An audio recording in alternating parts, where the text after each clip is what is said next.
How are you, Dr. John? Hey, Omar, how are you? I'm fine. I'm fine. I wait the lecture.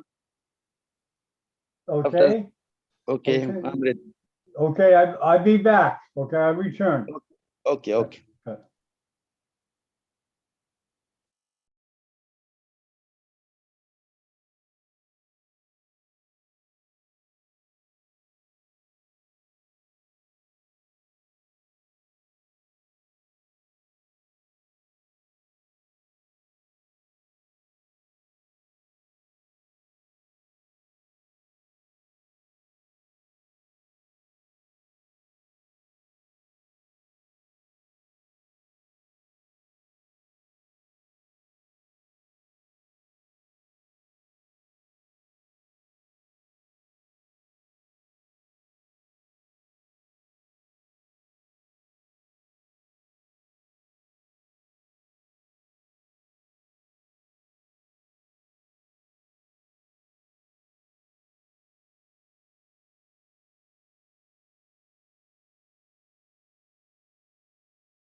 John. Hi, Takashi.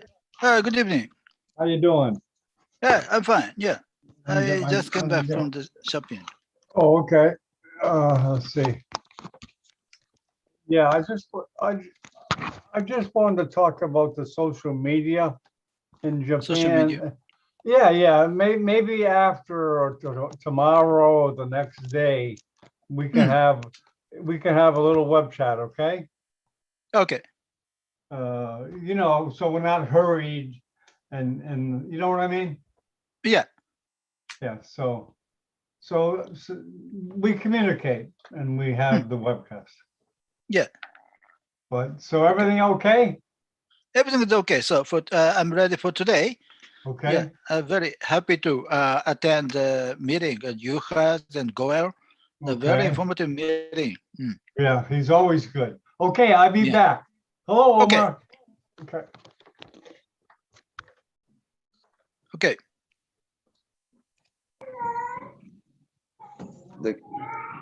How are you, Dr. Takashi, Dr. John? Good evening. Good Good evening, Omar. evening. Good evening. How are you all? Hi, I'm fine. So I'm ready for the meeting, but I'll be back around 9 o'clock for about 30 minutes. Yeah, exactly. 20 minutes, I think. Yes.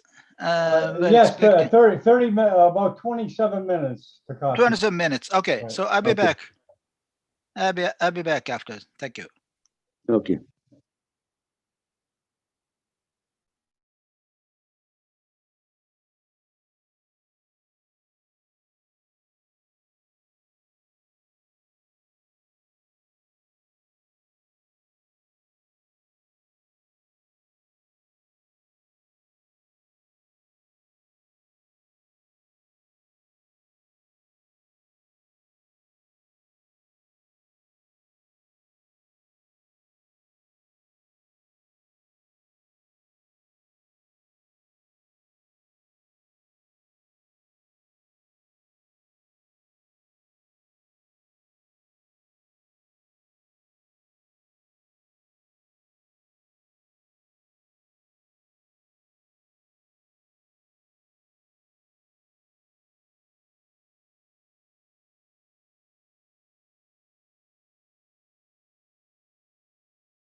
Hi.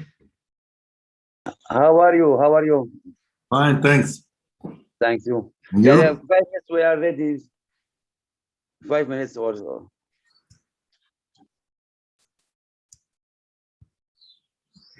Hi, you are. I'll be right in.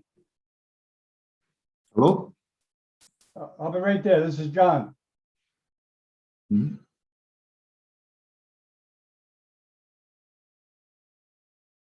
John?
Hi, Luciano. How you doing? I'm fine, thanks. And you? Good, good. Sorry to keep you waiting. I was doing some stuff, Yeah. getting ready. So you wrote the book of exactly the same title as the presentation. Yeah, right. I did. Okay, very good. I'm sure they'll be glad to see you. Have you met Atul before? No, Oh, good, good, good. not on this TV. Oh, okay. A conference or anything? No? Yeah, I did some webinars. Yes, I did. Oh, okay. Of course, meetings as usual. Okay, very good. Hi to all. Hi. Hi. Hi, Dr. Yuzeno. Hi. How are you? Alhamdulillah. Thanks God for everything.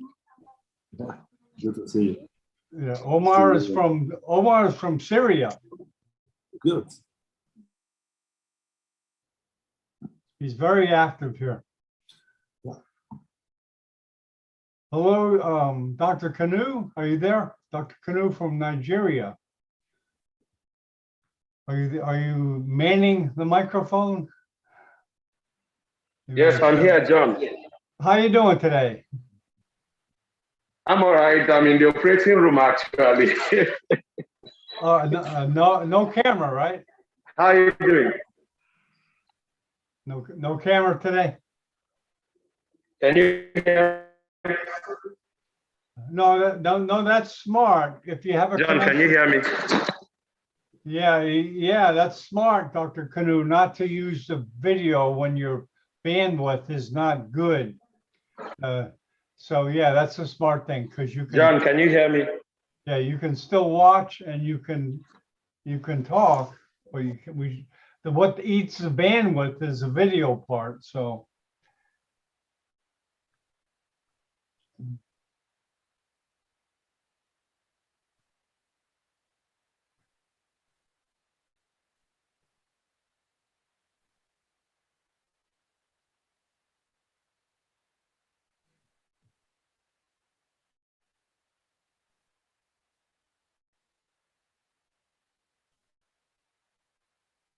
John, can you see me? Oh, yeah. It's, yeah.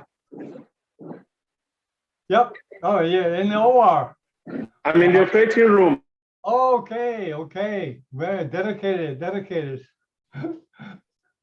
A dedicated fan of this technology.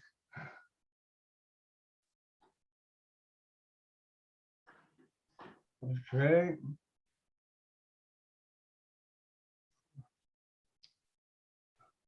Dr. Takashi, you there?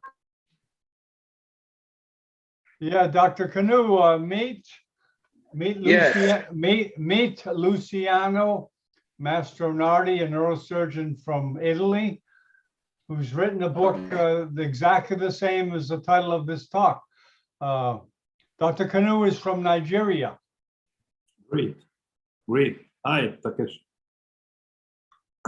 And you've met Omar, Dr. Canu. Omar is a neurosurgeon from Syria.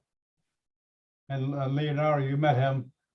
And let's see who else we got here. Dr. Takashi, are you available? He's actually translating this into Japanese. He's a neurosurgeon, which obviously you need to have a neurosurgeon to have a good translation.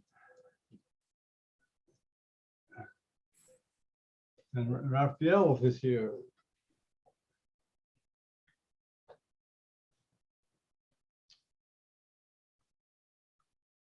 Hey, greetings, Raphael. Hello, John. How are you? See, how you been? Very good. Yourself? Good. Yeah, I've been communicating with you over the years. Yeah, it has been a long time already, right? Well, I was thinking Colorado, Chile, and then Canada. That's right. Yeah, you right now? Are you in Denver now? Are you in Colorado? Yeah, I am in Aurora at this point. Oh, great. Aurora, Colorado. But that's obviously Spain in the background. Yeah, that's Murcia. Yeah, welcome. So we start, let's see, hopefully, I want you to say hi to a few people. How are you, Dr. Abail? How are you? Yeah. Welcome, Omar. See.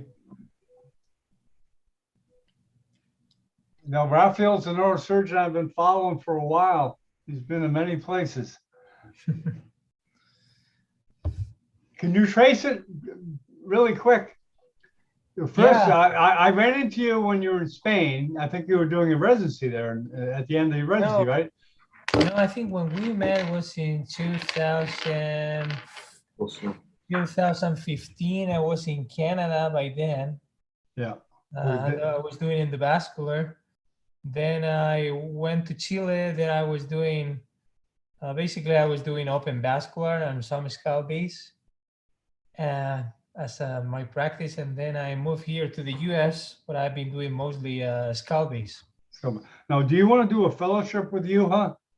Or no, or you just I'm not sure at this point. I am about to get a position here in the US, but I'm still having a couple of interviews for a skull-based position. So I don't know how it's going to work out in the next couple of years. Okay. But I'll stream figure it out. Okay. But likely I'll be able to stay. We'll see. Okay. Yeah. The future's open. Okay. Yeah, that's Very right. good. I've been in communication with him recently. Oh, okay. Thanks. So yeah. Oh, okay. Very good. We start in 13 minutes.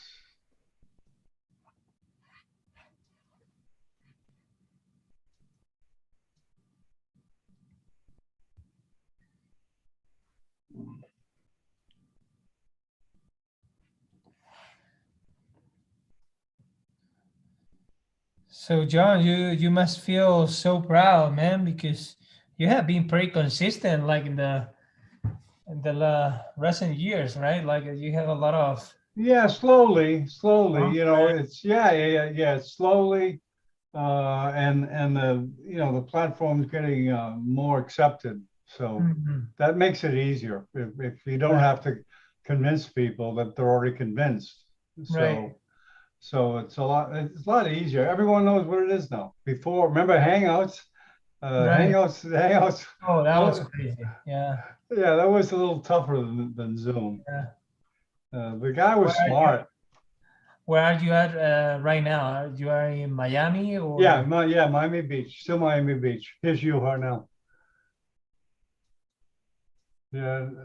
Yeah, Miami Beach. I like it here. I just become addicted to the sun. You get a lot of sun here. Where are you from originally? Hello, Juha. Hello, John. Hello, everybody. How you doing? Juha, I want you to meet Leonardo Mastronardi. He's an Italian neurosurgeon. From Rome. So, Oh hello, yeah, you know him, right? How are you? Yeah. We Greetings. will speak next week, next Friday. How are you? Next Friday, you mean? Next Is it Friday? Next week, Friday, yeah? Is Okay. that okay? Oh, Yeah. we can take it also. If it is not suitable, then we can take another Friday. Probably the number 30, if it's for you, it's okay. The last Friday of this month. So you have a Okay, little... but this is before May 1st. Oh, you're right. Maybe not good day. You're right. Okay. I okay. think, I don't know how it is in China. We have to ask Subin. Yeah, Oh, right. this May 1st is big celebration in the communistic countries. Yes, okay. And it Okay. is holiday, some holiday. So let's negotiate about that. Yeah, Next Friday is fine. Next Friday. yeah, we will manage. Fine. Good. Okay, we communicate. About Thanks. it. Very good. Let's see, Raphael, you want to say hi to Juha? Hello, Hello, Professor. Rafael. How are you Hello. doing? I'm fine. Spring is coming here, Friday evening. Hello, Oh, Abby. really? Hello. Hello, Hey, Professor. welcome, Abby. Hi, John. Did you take the lead elephant? Yeah, That's why you got here early, right? the others are coming now. Okay. Further down the train. Yeah. Okay, you've been in touch with him, right? He knows about it, Abby? Who? Atul knows, right? Yes. Yeah, okay.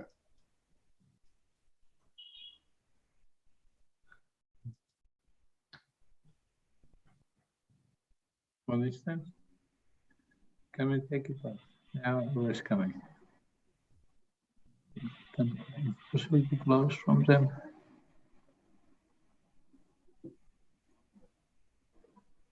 Okay. Let me check my email, make sure Ben's okay.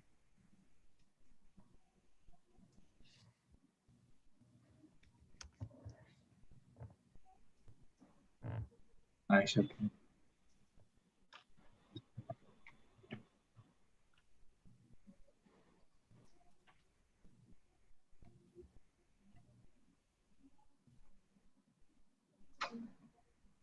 How's your weekend? Are you busy?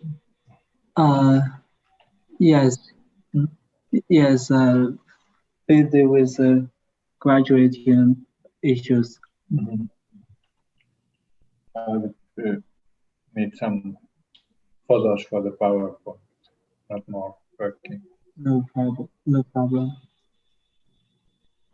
I will see.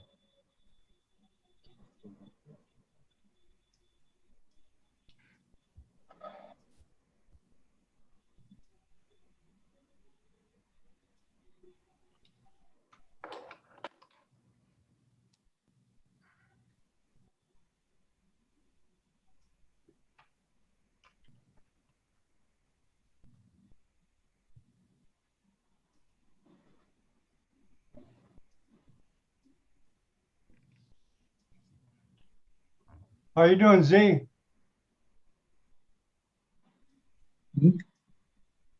Can you hear me, Z? No? Yes, Now we are back. Yeah. Oh, okay, there you go. How you Yeah, doing, we Z? just removed the advertisement are coming from Chinese Yes. advertisement. I'm fine. And you? Good, good, Oh, good. that's nice. Yeah, I tried to translate the post to Chinese, but I don't know if it was good. Machine translation. Did you see it? Z? Did you Yes, see I it? can. Yes. Okay. Was it understandable? I think so. Oh, okay. Well, I guess we'll see. Close to it, close to it. When you translate from Chinese to English, so it is not with Not so good. machines. It is not very. Not good. It's acceptable.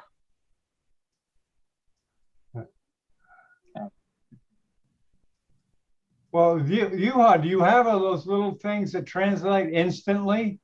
You know, the little handheld things? Do you have use Yeah, that? but we are not using. We are not using. I'm using in the WeChat Weibo. I use from Chinese to English, and Oh, okay. so, but it is not very accurate. It's not very accurate. There are very weird words, and Oh, okay. you have to Okay. guess sometimes the meaning. Welcome, Ben. Welcome, Ben. Hi. Hello, Hello. Robin. Hello, John. Hello. Hello, Juha. Looks Hi. like Hello. you're traveling. Looks like you're traveling. Yes, somewhere. yes, I'm in You are in Beijing. Beijing, yeah. Yeah, Yeah, thank you. Thank you for coming. you're welcome. Hello, Dr. Ben. Hi, Abida. Hi. Hi, nice to meet you. Hi to all Professor Dr. Juha, Dr. Ben. Hi. Hello, How are you? Hello, Hi. Omar. Omar from Syria. Hi, thank you. Thank you.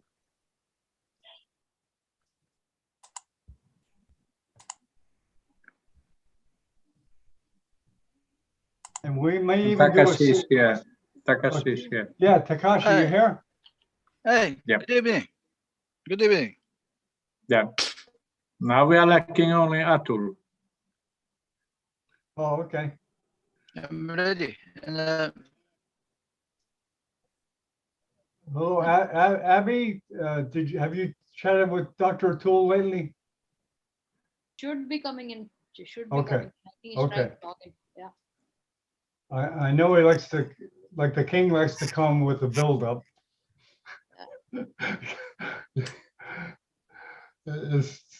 Stagecraft.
No, it's fine. Okay. Wonderful. Yeah.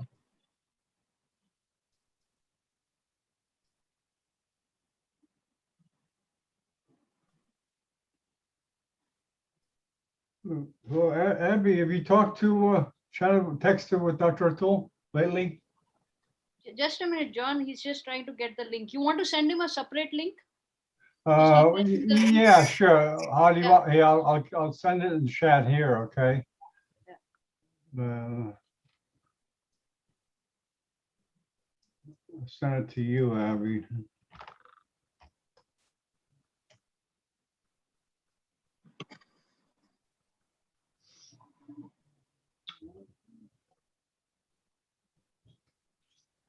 It's still not late. It's got 2 minutes.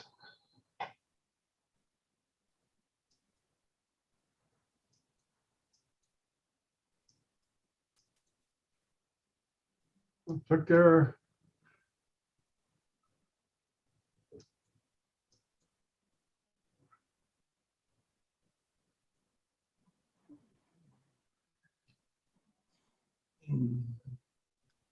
Hello, John.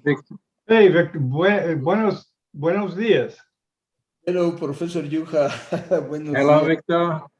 Hello. How are you? Fine, fine.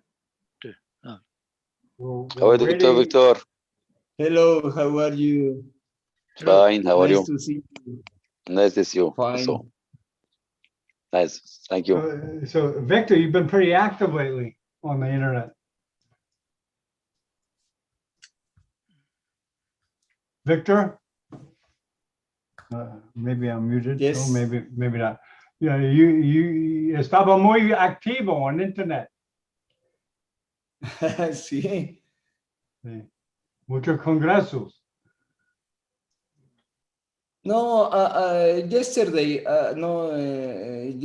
yesterday I had Japan, an right? opportunity to talk about vascular anatomy of the spine. Yes, Okay. not so much.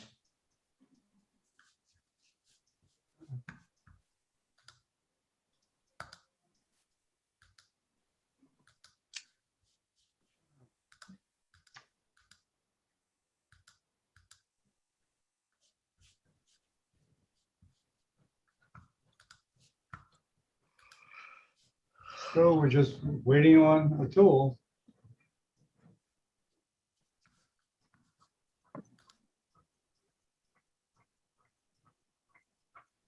He always comes.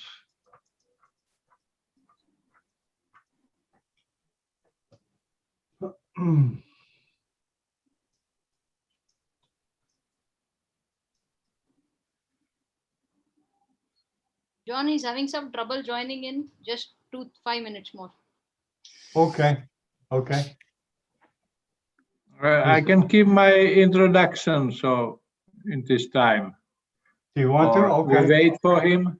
We can wait for him. I have a short introduction. I Okay. cannot change it because many things didn't change. Yeah, we'll just wait. We'll just wait. Yeah, we wait. Yeah. 10 minutes. You haven't been traveling, you are, right? You.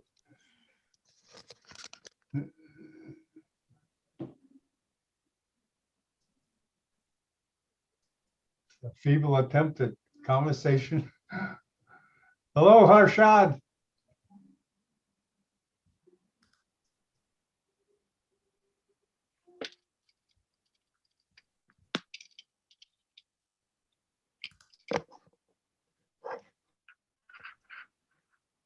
Are you there, Harshad?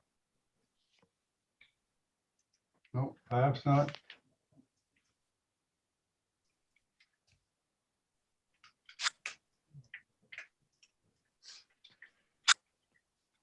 Hi, John.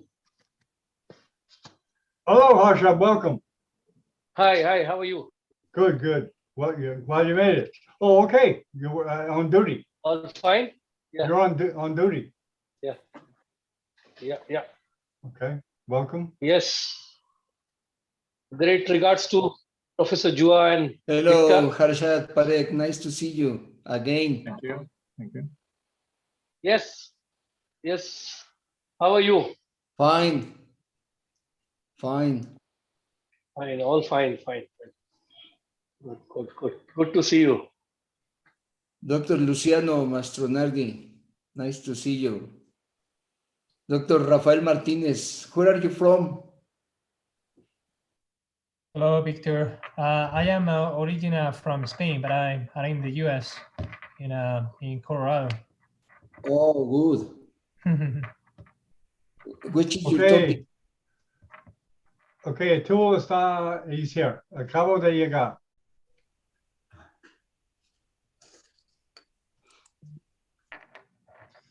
Sorry, Victor, go ahead. Which is your topic of brain surgery, spine surgery, skull base, vascular? I do mostly skull base and open vascular. Okay, gentlemen, we're going to start. Okay, Atul, are you there? Atul is Yeah, there? yes, yes, I'm here. Yes. Hello. I'm sorry you had some internet issue. No problem. Are you ready to go, Atul? Yes. Okay, Yes, yes, okay. 10, 9, 8, 7, 6, 5, 4, 3, 2, 1. Good morning from Miami Beach. This is Dr. John Bennett, broadcasting for Neurosurgical TV. We have U.S. China Neurosurgery Grand Rounds with the Atul Goel, the King of Zoom. I'll let Juha give a professional introduction. Welcome, Juha. Dear Atul, dear all, welcome again to a great webinar.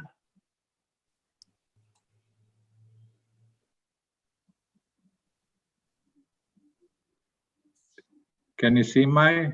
Yeah. Yes, we can. Yes, we can. Okay, now. Okay, fine. So we have again here Professor Atul Goel from Mumbai, chairman of King Edward's Hospital. He's one of the most important neurosurgeons of these times in the world. How to become a good neurosurgeon?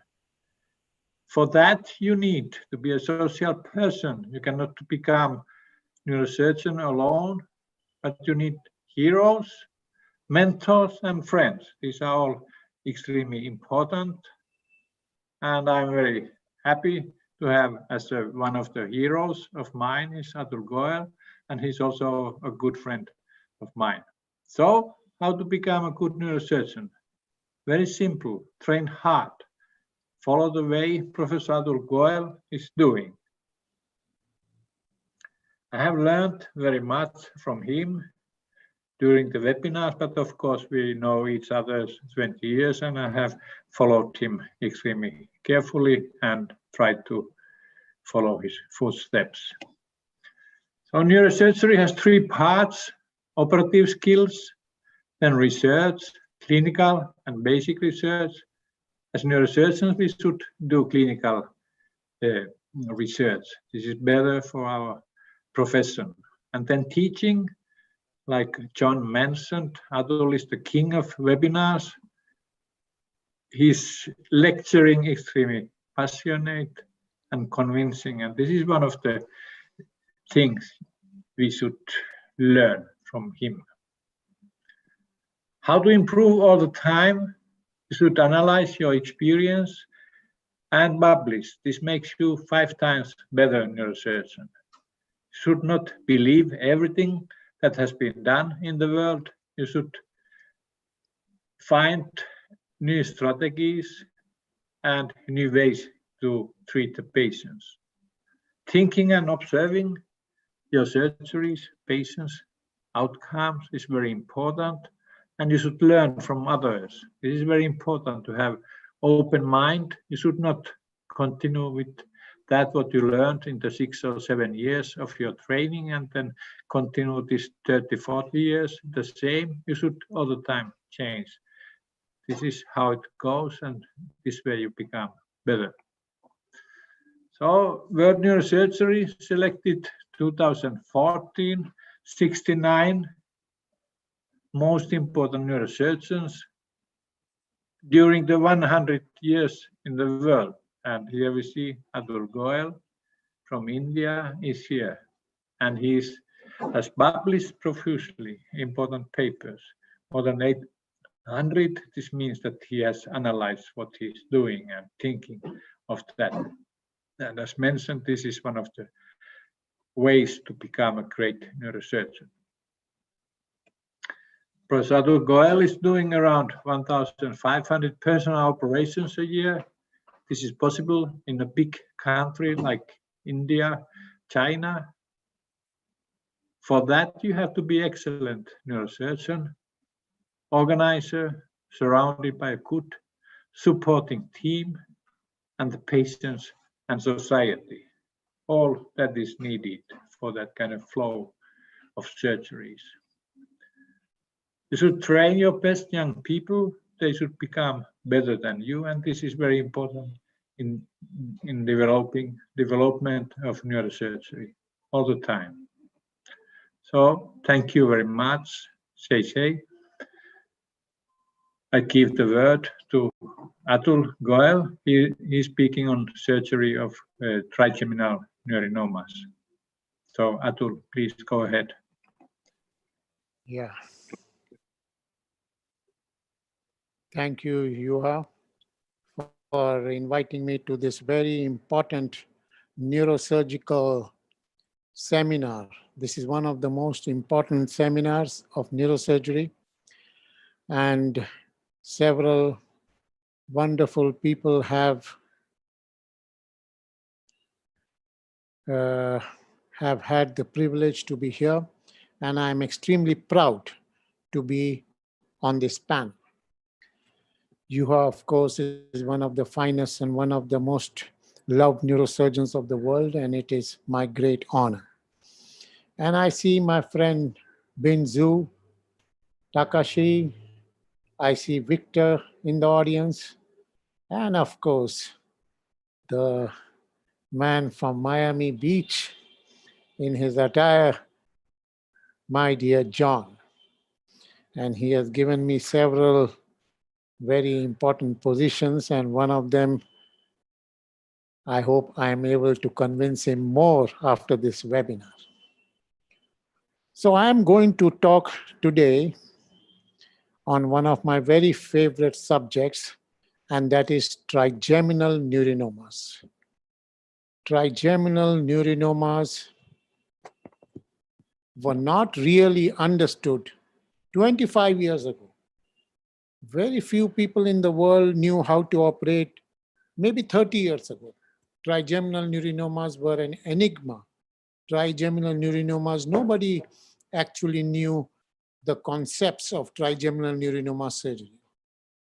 With the evolution of skull-based surgery and with the understanding of various intricacies of skull base and introduction of MRI, and all these things have happened to put the surgery of trigeminal neuronoma on the forefront. So trigeminal neuronomas are quite common. In neurinomas, they are second only to acoustic neurinomas. And rarely these tumors are associated with neurofibromatosis.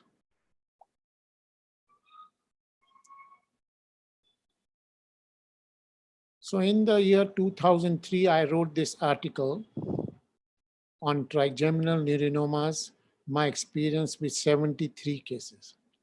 At that time, this was the largest series in the world at that time. And I had some very interesting observations in this article of mine. One of the major observations was that trigeminal neurinomas arise in the Meckel's cave in the region of Gasserian ganglion. So this was the first time it was mentioned in this article that trigeminal neurinomas arise from the Gasserian ganglion or in the Meckel's cave. Like we know, internal acoustic auditory canal is the origin of acoustic neurinomas. Similarly, when the nerve comes out inside the Meckel's cave, the origin of trigeminal neuronoma is in this area. So this was one very important observation in this article. Second very important observation was that after surgery on trigeminal neurinomas, you can improve the sensations of trigeminal nerve, like numbness of the face can improve. So as a series, this was never mentioned before, that when you operate on trigeminal neuronoma, sensations of the face can improve. This fact was never mentioned before. So this was an observation in this article. And the other very beautiful observation in this article was that trigeminal neurinomas in the middle cranial fossa, are between the layers of the dura, or they are interdural in location. And the trigeminal nerve is displaced by the tumor. Carotid artery is displaced by the tumor.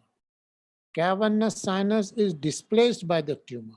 So this part of the tumor in the vicinity of the cavernous sinus has its own compartment. And that compartment, we use that compartment for the first time in the literature, interdural surgical approach. So we used the dura and made an approach between the layers of the dura. So we said that the carotid artery is displaced, cavernous sinus is displaced, and you can work within the dura without getting venous bleeding, without having carotid control, and without the need for any exposure of the third nerve, fourth nerve, sixth nerve. They are all outside the confines of the dura of the trigeminal neurinoma. So this is what were the observation in this very beautiful article. The other thing which I observed in this article was that the posterior cranial fossa tumor is like an acoustic tumor and it is subarachnoid in location. But then we subsequently, we changed that observation and we said that in several cases, even the posterior cranial fossa part of the tumor is within the dura. So that we subsequently changed in majority of cases. I'm not saying the posterior fossa will be in the dura in 100% of cases, but in majority of cases, I will discuss about this interdural location of the posterior cranial fossa component of the trigeminal neurinoma. So we must know that these tumors arise in the Gasserian ganglion, and Gasserian ganglion has its own dura, and when the tumor becomes big, the dura is covering the tumor. So this was the article, and you can see that this was mentioned in our article that we observed that the most of the tumors probably arose at the site of entry of the fifth nerve into the Meckel's dural cave. So this was the observation in this article. The other observation in this article was that the facial sensations improved. Facial sensations improved. So this fact was never mentioned before. And you must also know that this article was written in the year 2003. And my experience was for at least 10 years before that. At that time, in the world, trigeminal neurinoma surgery was not very heavily or highly developed.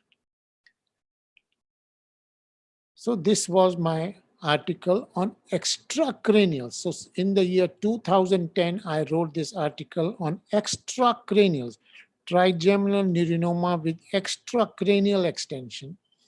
My experience with 28 cases. This was also the largest experience in the world. And on the basis of my experience, we said that even the extracranial part of the tumor, is interdural in location. I will, of course, discuss this fact in my subsequent slides. So in this article, in 2002, we published 73 cases. Then I presented my material from 1988 to 2017, 260 cases. And now in the further 4 years, I have completed 300 or more cases of trigeminal neurinoma, which I believe is the highest number of cases in the world. And many of my techniques and philosophies about various tumors has been discussed in my book, which I have shown earlier. So trigeminal nerve is located at the petrous apex. And it is quite a flat ganglion. You see quite a flat ganglion. The nerve comes from the middle cerebellar peduncle, goes in the petrous apex in the Meckel's dural cave, and then there is a Gasserian ganglion, and this is the V1 division of the trigeminal nerve. This is the V2 division of the trigeminal nerve, and this is the V3 division of the trigeminal nerve. So V1 and V2 form the lateral wall of the cavernous sinus. So this nerve is completely enclosed within the dura. So this is a very, very important picture which was published in Gray's anatomy book. So this is the pituitary gland. This is the carotid artery. This is the sixth cranial nerve. Third, fourth, V1 and V2 and V3 bifurcates before the cavernous sinus.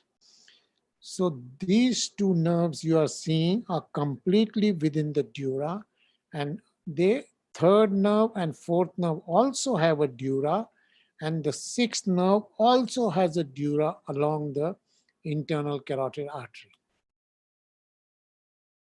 So this, as the nerve comes here, this is the Gasserian ganglion. It divides into V1, V2, and V3. The carotid artery goes inside the cavernous sinus, and this blue is there is CSF of the posterior fossa, which is surrounding the dura, which is inside the Meckel's cave and around the Gasserian ganglion. So dura is very, very important structure. It keeps your brain completely out of the world. It makes the brain a separate and a discrete compartment. Nothing from the nose can come in the brain. Nothing from the ear can come into the brain. Nothing from the mouth can come into the brain. It has a completely isolated compartment formed by this dura. And I have discussed before that on the basis of how the arteries are displaced, we can identify which tumor is trigeminal neurinoma and which tumor is not a trigeminal neurinoma. As I mentioned, that trigeminal neurinoma never encases the carotid artery. Never. If the carotid artery is in the middle of the tumor, it is not trigeminal neurinoma. Trigeminal neurinoma displaces the internal carotid artery medially and inferiorly in the petrous apex. So these articles are written several years ago, and these are very important articles of mine. So now you see this tumor is encasing the artery. This is a meningioma. This tumor is encasing the artery. This is a pituitary tumor. This tumor is displacing the artery, and this is discrete kind of tumor. So impact of arterial displacement, you can identify which tumor is what. So now I take you to the world of trigeminal neurinomas. It's a beautiful world. It is a very benign world. It is not a malignant world. It is a beautiful world. You remove the tumor and you give the person a new life. What you have to remember is that this middle fossa component of the tumor is within the dura. And on several occasions, the posterior fossa component of the tumor is also within the dura. So interdural location of this tumor. So this is the very well-known classification by Sami, by Kawase, and various other people who have worked on trigeminal neurinoma. So type A is the one which is located in the middle fossa. So middle fossa tumor, you see located in the middle cranial fossa. Carotid artery is displaced medially by the tumor, never inside the tumor.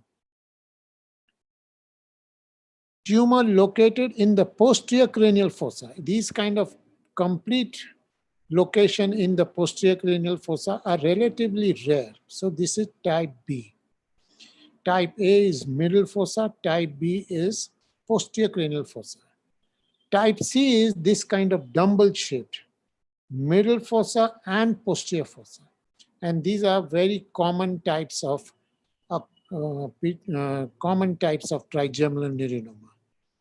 So this is in the petrous apex, this part is in the dura, and this part is in the dura in majority of cases. So these beautiful dumbbells you can see, and when you see these dumbbells, when you see the carotid artery displaced medially, when you see that there is a well-defined cover of the tumor, and when you see posterior fossa going on the middle cerebellar peduncle, this is a trigeminal neurinoma. So trigeminal neurinomas can be of various shapes and sizes, but the most important thing is the location of the tumor at the petrous apex. So see this beautiful tumor located in the middle fossa. In the posterior fossa, no basilar artery will come in the center of the tumor ever. It will be displaced by the tumor, and there is a well-defined margin of the tumor, and these tumors are at the petrous apex. You can see the distance of the tumor from the temporal convexity. It is not very big.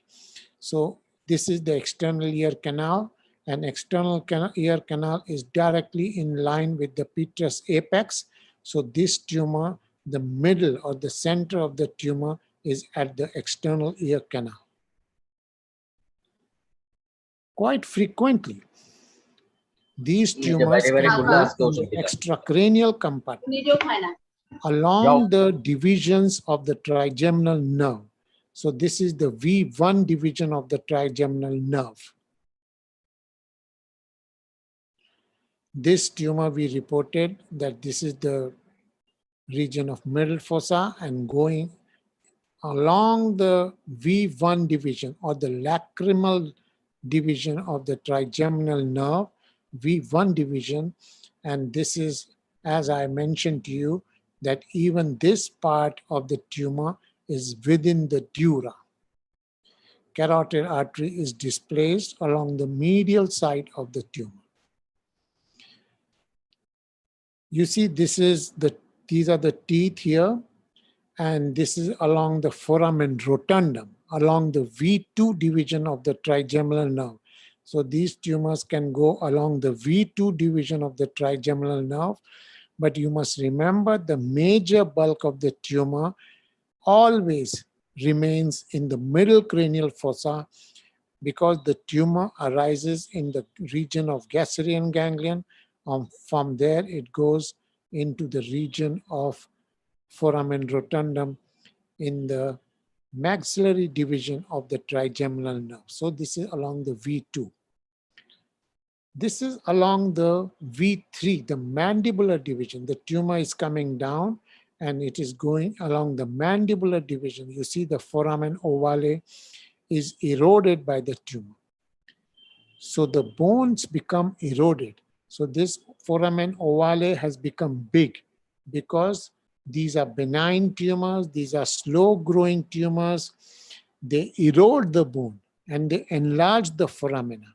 So this is enlarged foramen ovale. Sometimes these tumors can have completely extracranial location, and then you have to identify the nature of this tumor by the symptoms. And this is post-operative scan. You see, this is along the V2 division, along the teeth. You see he has lost some teeth here. There is some swelling here. And this is along the V2 division of the trigeminal nerve. This is a huge trigeminal neurinoma. On the basis of radiology, on the basis of symptoms, you can identify the tumor in 100% of cases. This is another tumor. You see this tumor has gone into the infratemporal fossa along the mandibular division of the trigeminal nerve, and this boy has lost his cornea, and it has become white. And you can see this patient is having neurofibromatosis and cafeolo spots. And this tumor is quite a mega and massive tumor. You see there is a mandibular swelling here, and this tumor is a multi-compartmental tumor in the posterior cranial fossa, in the middle cranial fossa, in the infratemporal fossa, and in the subcutaneous area. This is the subcutaneous tumor. So this is in the 4 compartments, this tumor is there. So type A is the middle fossa component, which is only type A is not very common, but it is not very rare, only type A. Type B is relatively rare. Type C is dumbbell shaped when middle fossa and posterior fossa. And type D is when the tumor is having extracranial extension. So this is type D. So trigeminal neurinomas are diagnosed on the basis of symptoms and on the basis of radiology. When the patient comes with numbness over the face as a dominant symptom, it is trigeminal neuronoma. When the patient comes with wasting of the temporalis muscle and masseter muscle, it is trigeminal neuronoma.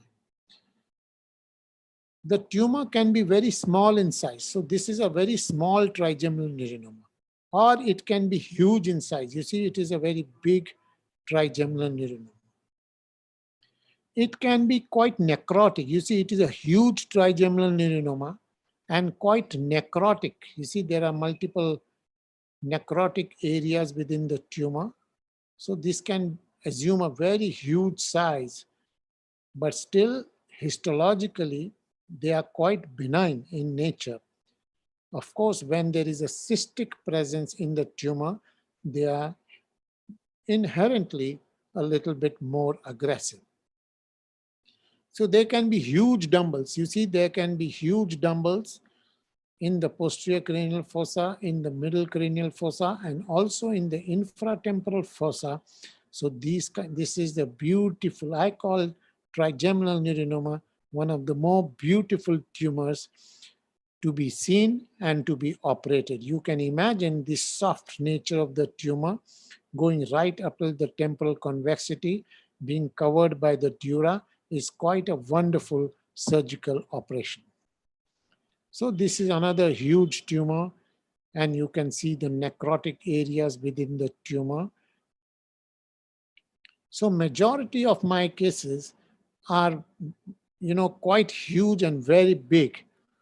And you can see that in the percentage, there are 4 to 6 centimeter, beyond 6 centimeter are quite a number of my cases. The other very important thing is there can be cyst within the tumor. You see, there is a cyst. And as I mentioned to you, the cyst, when it is there, you just cannot do just puncture of the cyst and come out. The recurrence will be 100%. You have to remove the entire tumor. So I will discuss how to remove this tumor in my subsequent lecture. So this is another kind of cyst. You see, there are 2 color cysts. This is hyper intense and this is hypo intense. This kind of multicolored cyst is seen only in craniopharyngiomas, and no other tumor I have seen multicolored cyst like this. Another very critical thing that you are seeing in this slide is the presence of fluid level in the tumor. You see this fluid level? And when there is a fluid level within the tumor, these tumors become relatively more aggressive, and the recurrence rates in these kind of tumors is much higher.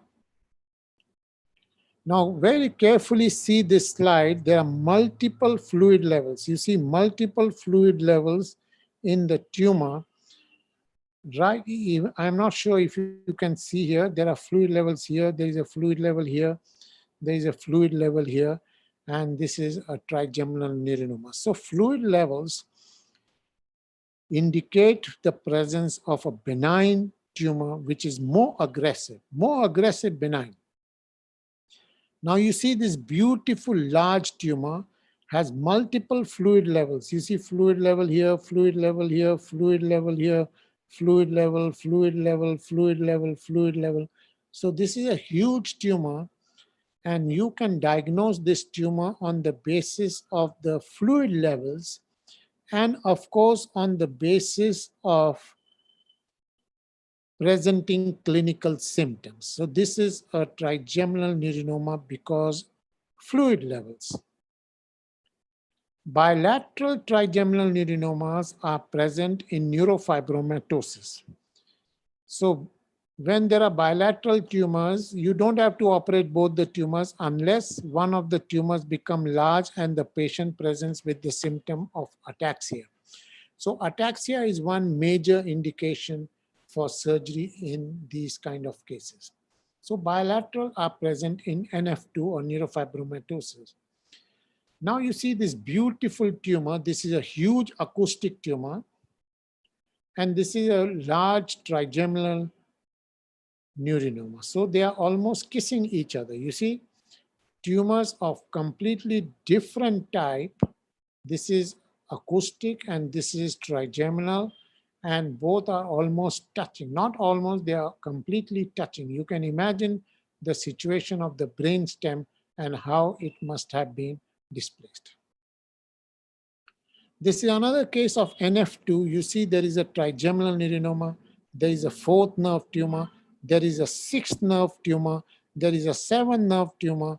You see going along the geniculate ganglion, fourth nerve tumor, fifth nerve tumor. So this kind of tumor can rarely be associated with NF2. So NF2 are usually associated with bilateral trigeminal neurinomas.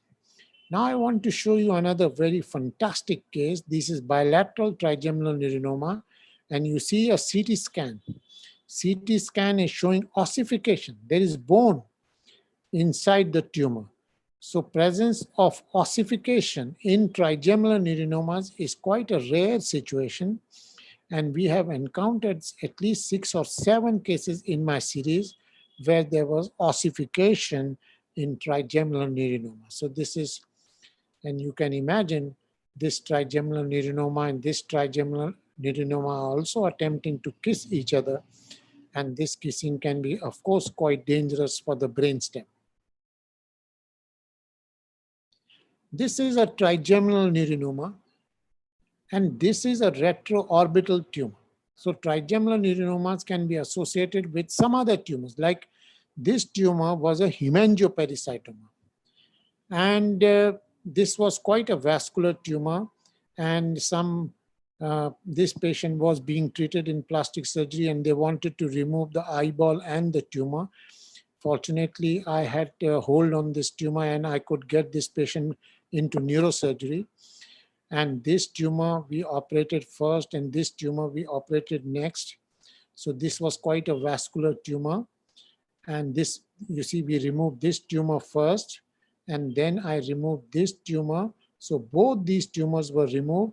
This was hemangiopericytoma and this is a trigeminal neurinoma.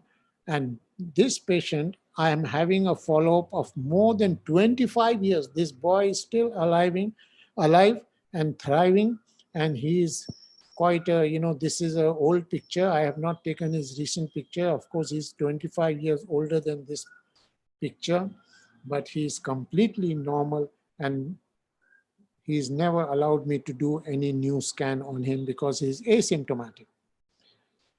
These tumors are present in majority in middle age, rarely in older age, and quite rarely in very young children. In young children, they are present mainly in cases of NF2. So I had reported this 18-month-old child who had presented with this tumor and with the symptom of proptosis, and we had reported this beautiful tumor several years ago. So what is more important in trigeminal neurinomas is they have characteristic clinical features. symptoms of trigeminal nerve involvement like numbness of the face and wasting of the temporalis and masseter muscle are very dominant symptoms in trigeminal neurinoma. If you have these symptoms as dominant symptoms, they are usually trigeminal neurinoma. So they have characteristic clinical features and characteristic radiological features. So clinical features and radiological features, you can make diagnosis that yes, this is trigeminal neurinoma. I must tell you that this was not possible. This was not possible 25, 30 years ago. Trigeminal neurinoma surgery was not very commonly done. So trigeminal distribution of nerve numbness can be in the region of V1, V2, V3, and motor sensations can be involved in quite a number of cases. Several years ago, I had reported 4 cases of these kind of dumbbell tumors, huge tumors, who had come with pathological laughter as a presenting symptom. Pathological laughter. 4 cases. Now I am having at least 13 or 14 cases who have come with symptom of pathological laughter as a presenting, one of the major presenting symptoms. Pathological laughter. So there are various kinds of symptoms these patients can present. Facial numbness, facial pain, when it is present, it is not very common. And when it is present, it is usually a little bit more aggressive tumor, headache, gait disturbance, pathological laughter, hearing disturbance. So because the tumors in my series have been quite huge, so that is why the symptoms are also huge. So characteristic anatomical relationship. Petrous apex is eroded. Cavernous carotid is displaced, so very important. So confined to the dural space or interdural location in the posterior fossa, intradural and interdural. So this is the anatomical situation. Now you see this tumor. This is a large tumor, and the anterior clinoid process is completely eroded by this tumor. The petrous apex is quite heavily eroded by this tumor. You see this tumor is in the petrous apex. It is quite badly eroded by the trigeminal neurinoma. Not destroyed. Bone is not destroyed by this tumor. Bone is eroded by the slow. Bone makes way for the tumor. Bone makes way to accommodate this tumor. So these tumors are within the dura, carotid is away, and here this posterior fossa is also within the dura in a number of cases. So if you have to do trigeminal neurinoma surgery, you must remember that this is the very thick dural membrane of the middle fossa. There is one membrane of the middle fossa and one membrane of the trigeminal nerve. So there are 2 layers of dura, and this is the trigeminal nerve making its royal entry into the lateral wall of cavernous sinus, and you can see the gasserian ganglion and the various divisions of the trigeminal nerve. This is the carotid artery, and you see this is the beautiful gasserian ganglion. This dissection has been done by one of my very important colleagues in my department. So V1 division, V2 division, V3 division of the trigeminal nerve. Now I come to surgery, and I will let you know my own historical, how I have gone into surgery of trigeminal neurinomas. In the year 1992, I operated on this patient. 1992 means about 28 years ago or 29 years ago. At that time, I have to tell you that skull-based surgery was emerging. Very few people like Hakuba, like Leonard Mallis, like Laligam Shekhar. Laligam Shekhar was young at that time. Mallis introduced for the first time single stage approach, 1-stage approach for removing of these tumors. As I mentioned to you, during that time, 30 years ago or 35 years ago, trigeminal neurinoma surgery was when you operated on trigeminal neurinoma, means facial sensation has to go. Second thing is, with the CT scan, it was difficult to diagnose trigeminal neurinomas. So when MRI came into picture, this diagnosis became much more better. So this was the tumor I operated in 1992 in 2 stages. So in the first stage, I removed the middle fossa tumor, and then I came retrosigmoid, I removed this posterior fossa tumor. So this was the tumor before operation, and this was the tumor I removed in the year 1992, 29 years ago. This was also removed in 1992 in 2 stages. You see, this is the large tumor. There are necrotic changes. The concept at that time was the larger tumor should be operated first and then the smaller tumor. So I operated and I removed the larger tumor first, and then I removed the middle fossa. So this was operated in 2 stages in 20 years ago. At that time, single stage surgery was not the norm. But then, of course, our anatomical understanding improved, and then we went on further. So the concept that we introduced in trigeminal neurinoma surgery is surgery for the middle fossa is play with the dura. And surgery for the posterior fossa component is play with the dura and the arachnoid. So this is trigeminal nerve, this is dura, this is also dura. Trigeminal nerve is intact. And you must remember, trigeminal nerve is intact. So this was the first time we introduced for the tumors, for intracavernous sinus tumors, extradural approach. At that time, Vinko Dollens had described intradural approach, extradural approach for aneurysms, and also for trigeminal neuronoma extradural approach. And we described interdural approach. In this book, we have discussed several of these approaches. So my several articles have mentioned about the dura being the mother of brain, and this is from the Arabic world I got this sentence. Alum al-Dimag means the meninges are the mother of the brain, and also the tumors respect the dura. So for the posterior fossa, if the tumor is going in the posterior cranial fossa, of course, the retrosigmoid approach is a good operation and you can remove them. But purely posterior fossa tumors are not very common. When it is posterior fossa, you can do a retrosigmoid operation. When it is quite hugely in the posterior fossa and little bit in the middle fossa, recently I am doing retrosigmoid operation for such tumors, and you can see that I have removed this tumor and I have gone into the trigeminal Meckel's cave and I have removed this tumor. Earlier, some years ago, I used to come, of course I still come, I will show you many of these cases. Middle fossa approach is a most beautiful, astounding approach for these tumors. This is another tumor which has little bit smaller middle fossa component. And you see, I have removed, this is the trigeminal nerve, and this tumor I have exposed in the middle fossa. This is the tumor, and I have removed this tumor from the posterior fossa approach. So one approach is posterior fossa approach.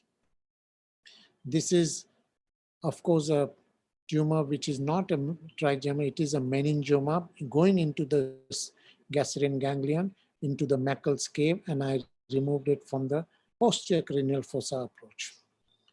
This is another tumor which I recently removed in the COVID times. During the COVID times, I have removed this tumor and this tumor also in the Meckel's cave from the posterior cranial fossa approach. Now I want to tell you the story of 1995 and carefully listen to what I'm saying. In the year 1995, you see my approach, infratemporal fossa interdural approach. So this is the tumor, and you see these are the surgeon's hands, widening of the Meckel's cave and working within the dura. I removed this tumor without doing any craniotomy, no craniotomy. So this was, you see, at that time, cavernous sinus tumors were very difficult to operate. Even now they are difficult, but of course now we operate more comfortably. But in 1995, 25, 26 years ago, these tumors were very dangerous tumors.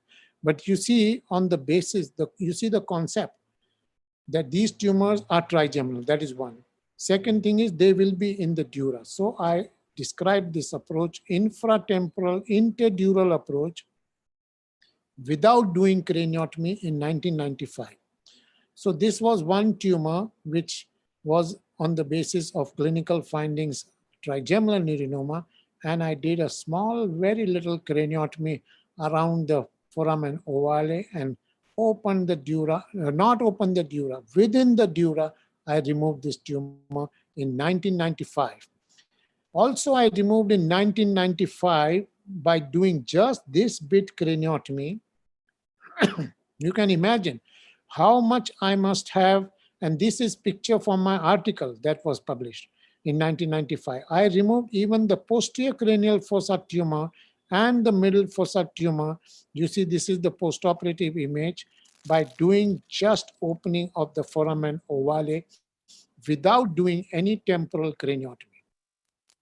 This was another tumor which I had removed. This was clearly a trigeminal neurinoma on symptoms, and I removed this tumor by just opening the foramen ovale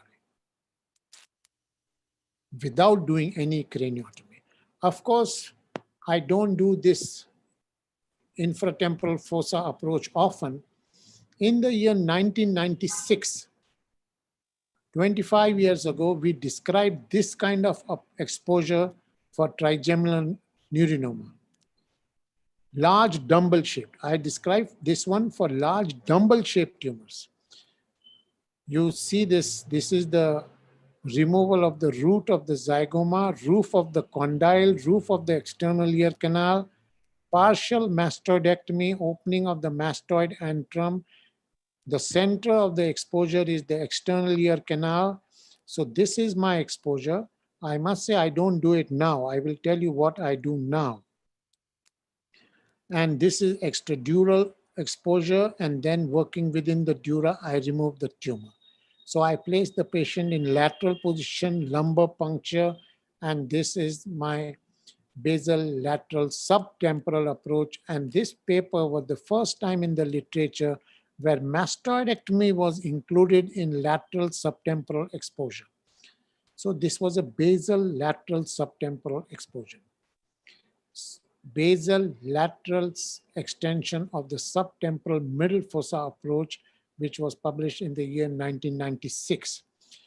So this is the external ear canal. My incision was like this. Not usually we take an incision like this, but here it was in this, and my craniotomy was in this fashion. Normally, when we retract the temporalis muscle, this muscle bulk is very thick. But in trigeminal neurinomas, this becomes wasted and becomes thin. And this kind of retraction, you don't have to, you see, normally we do zygomatic osteotomy to get this exposure. But in trigeminal neurinomas, this muscle becomes thick and there is no need to do zygomatic osteotomy now. Another beautiful thing that you will see is I have rotated the temporalis muscle anteriorly. You see, normally we rotate the muscle down, and that is why we have to remove the zygoma. But this anterior rotation of the temporalis muscle can give you a beautiful exposure for the middle fossa approach. So this is my craniotomy in two pieces, cut here, cut zygoma posterior root, roof of condyle, roof of external ear canal, make a cut here, and make a cut in the petrous bone and open the mastoid bone and open the mastoid antrum. And this is my exposure. This is the petrous apex. As I mentioned to you, that this part of the bone is eroded by the tumor. Now for the tumors which are dumbbell shaped, which go in the posterior cranial fossa, sometimes the erosion is quite big and you can follow from this hole. But in larger tumors which go in the posterior cranial fossa, it is better to come intradural and then cut the tentorium and then remove the posterior cranial fossa part. Because from here to remove the exposure in the window may be quite small, and there is no need to do any drilling of the petrous apex, no need for drilling. So this is my exposure, and you can see here, this is the roof of the condyle, this is the condyle, this is the external ear canal, this is some mastoidectomy, and this is external ear canal, this is the center of my exposure.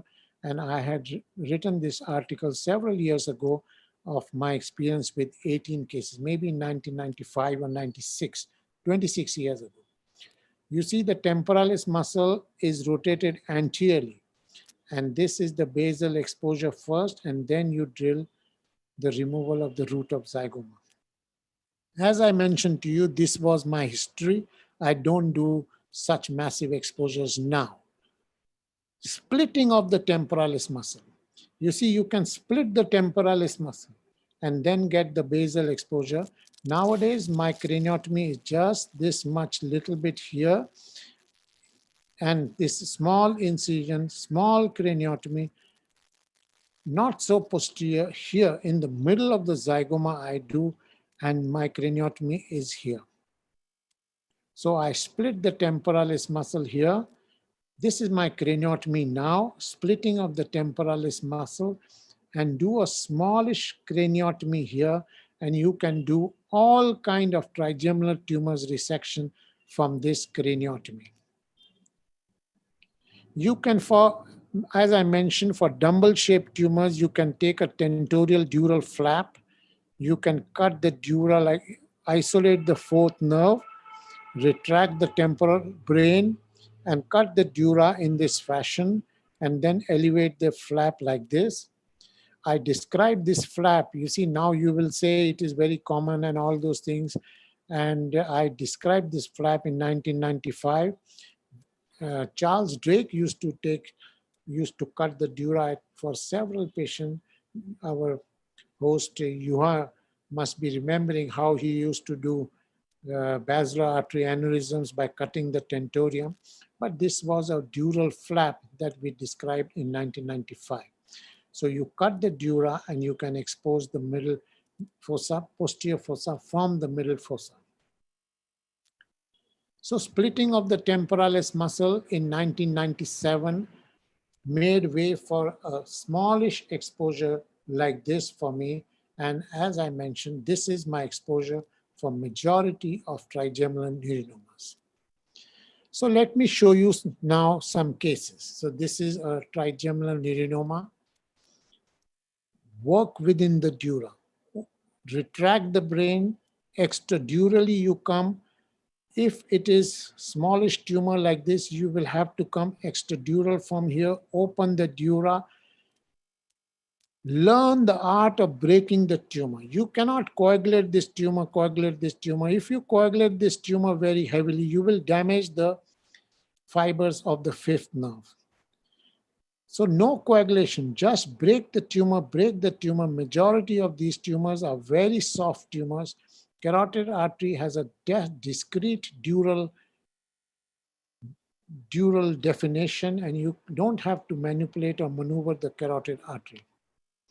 So these are small little tumors from very long time of mine, and this has been removed quite more important. You see, removal of tumor is important, no question.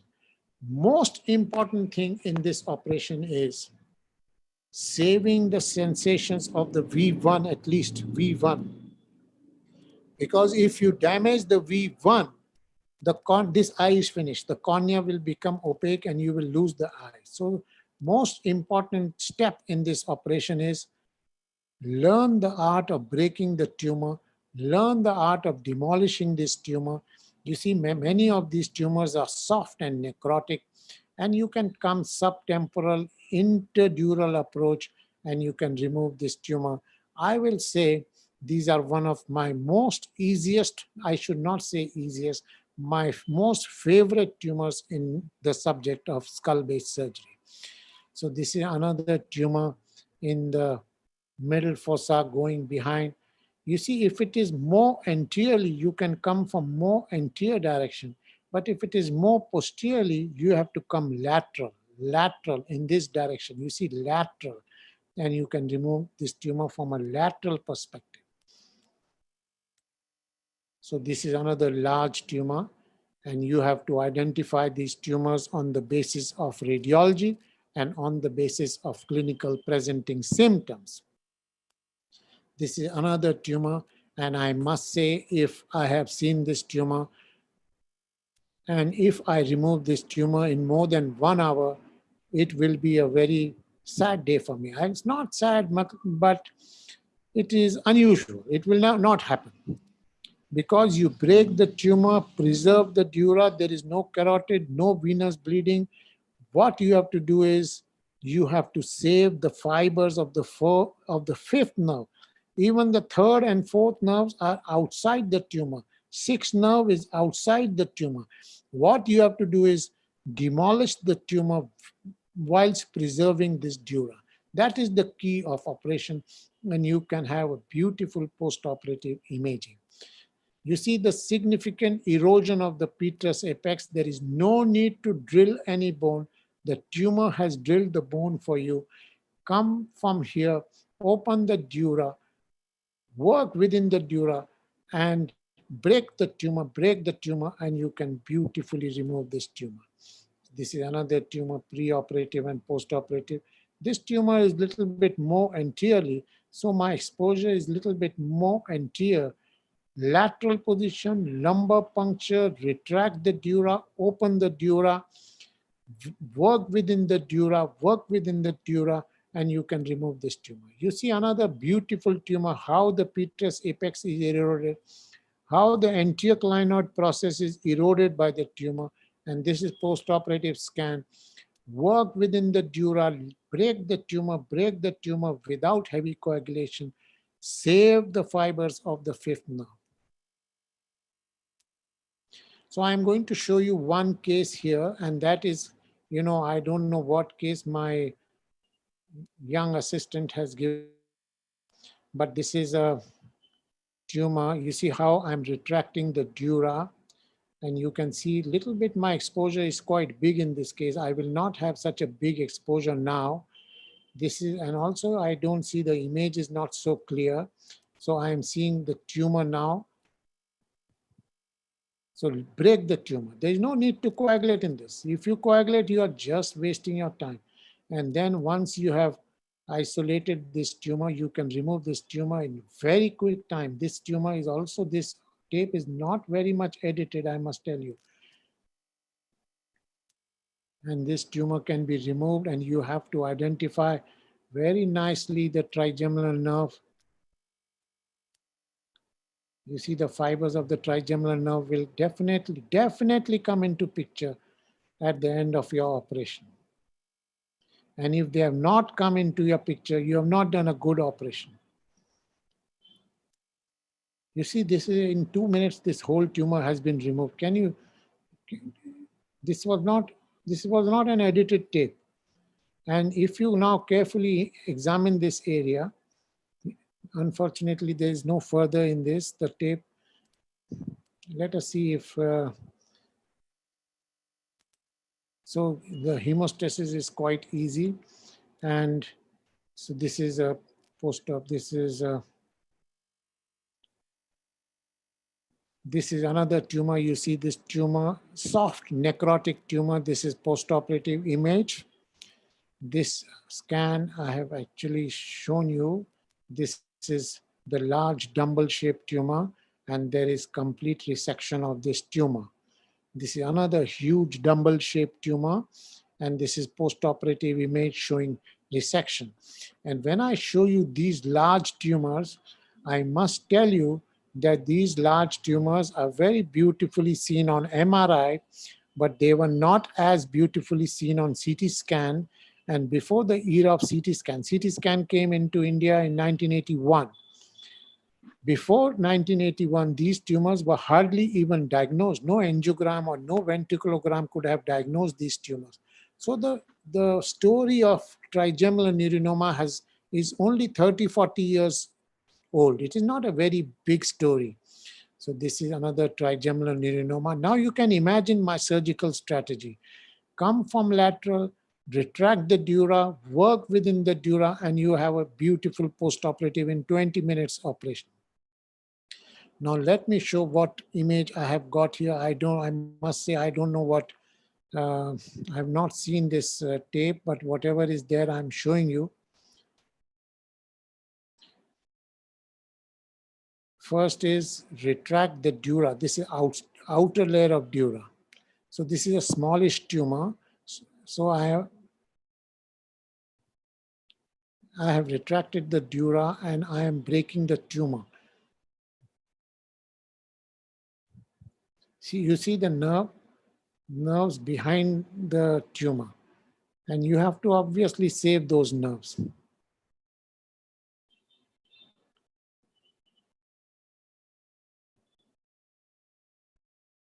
See, these videos do not exactly show you what my surgical style is, but I can only tell you that you have to learn how to break the tumor. That is one. This bleeding that you are seeing, if you want to have a bloodless field, then of course you will keep on coagulating, and then you will be very severely damage the trigeminal nerve fibers. Because many a times you don't identify them early, and if you coagulate, you can kill the nerves. You have to remove this tumor and nothing but the tumor. And most importantly, you have to do this operation quickly. You have to do this operation within minutes. You see, this is also an unedited version. A little bit may have been edited, I'm not sure. But you can imagine that within few minutes, this tumor it is possible to remove, and little bit editing is there, as you have seen now. This blood, you see, skull-based surgery has to be done. If you have to do skull-based surgery, you have to do cavernous sinus surgery, you have to learn the art of working in a bloody surgical field.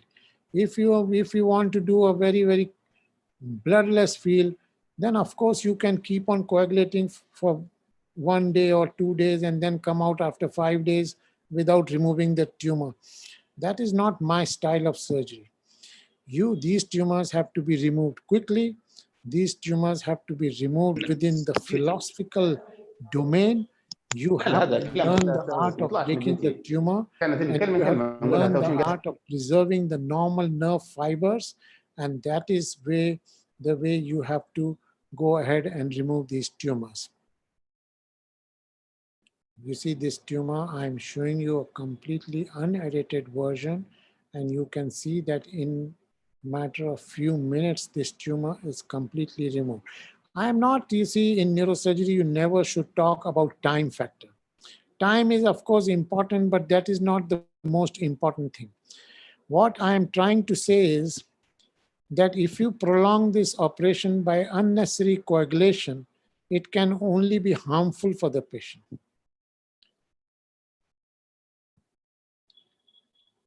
So you have to break the tumor, work within the dural boundaries, and you deliver the tumor.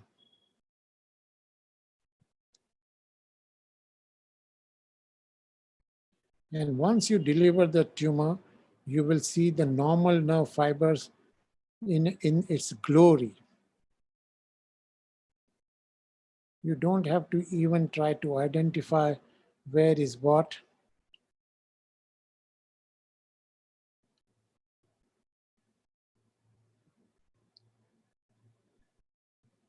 I had done one live surgery workshop in my hospital where I did 5 acoustic tumors in one afternoon. So that is my style. I am not saying that style is the best and you must do that style. That is my style, and I like my style.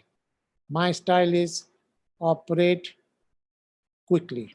My style is don't unnecessarily coagulate. My style is work philosophically. My style is save all the cranial nerves in the vicinity, and that you can do if you don't prolong the operation unnecessarily.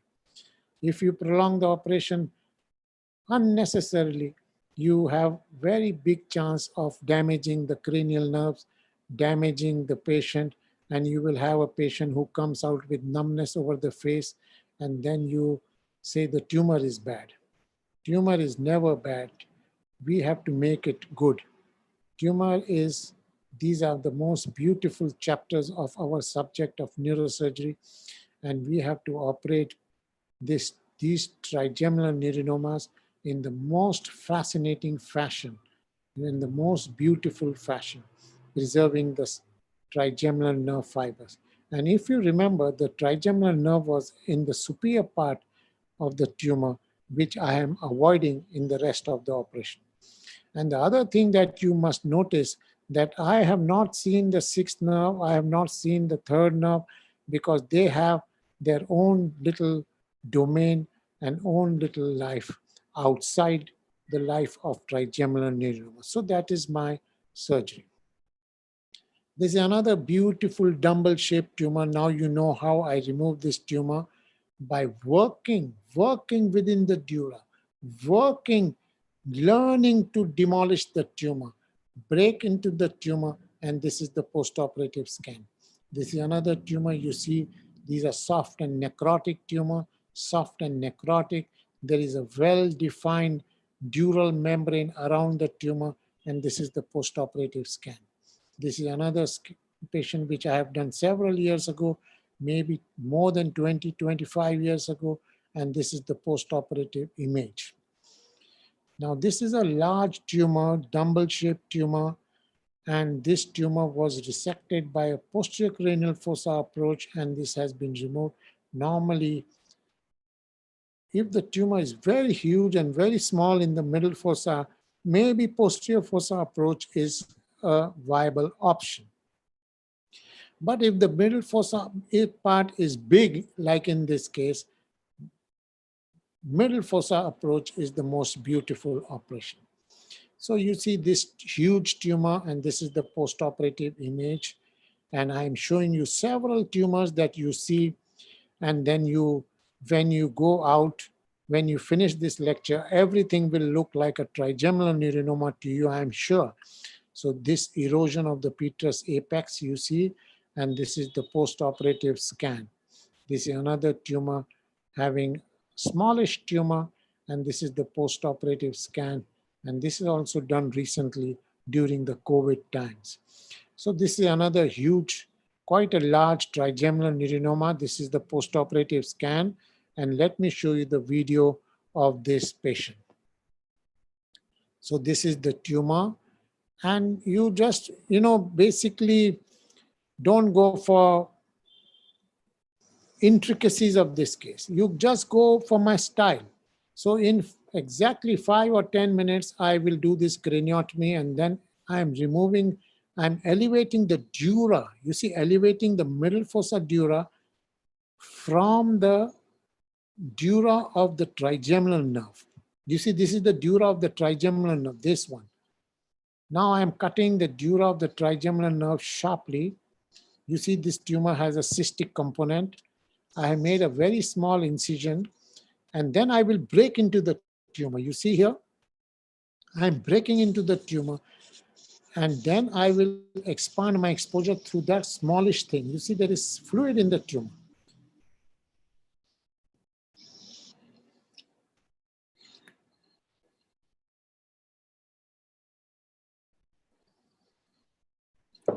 I am not exposing the carotid artery. There is no proximal control. There is no distal control.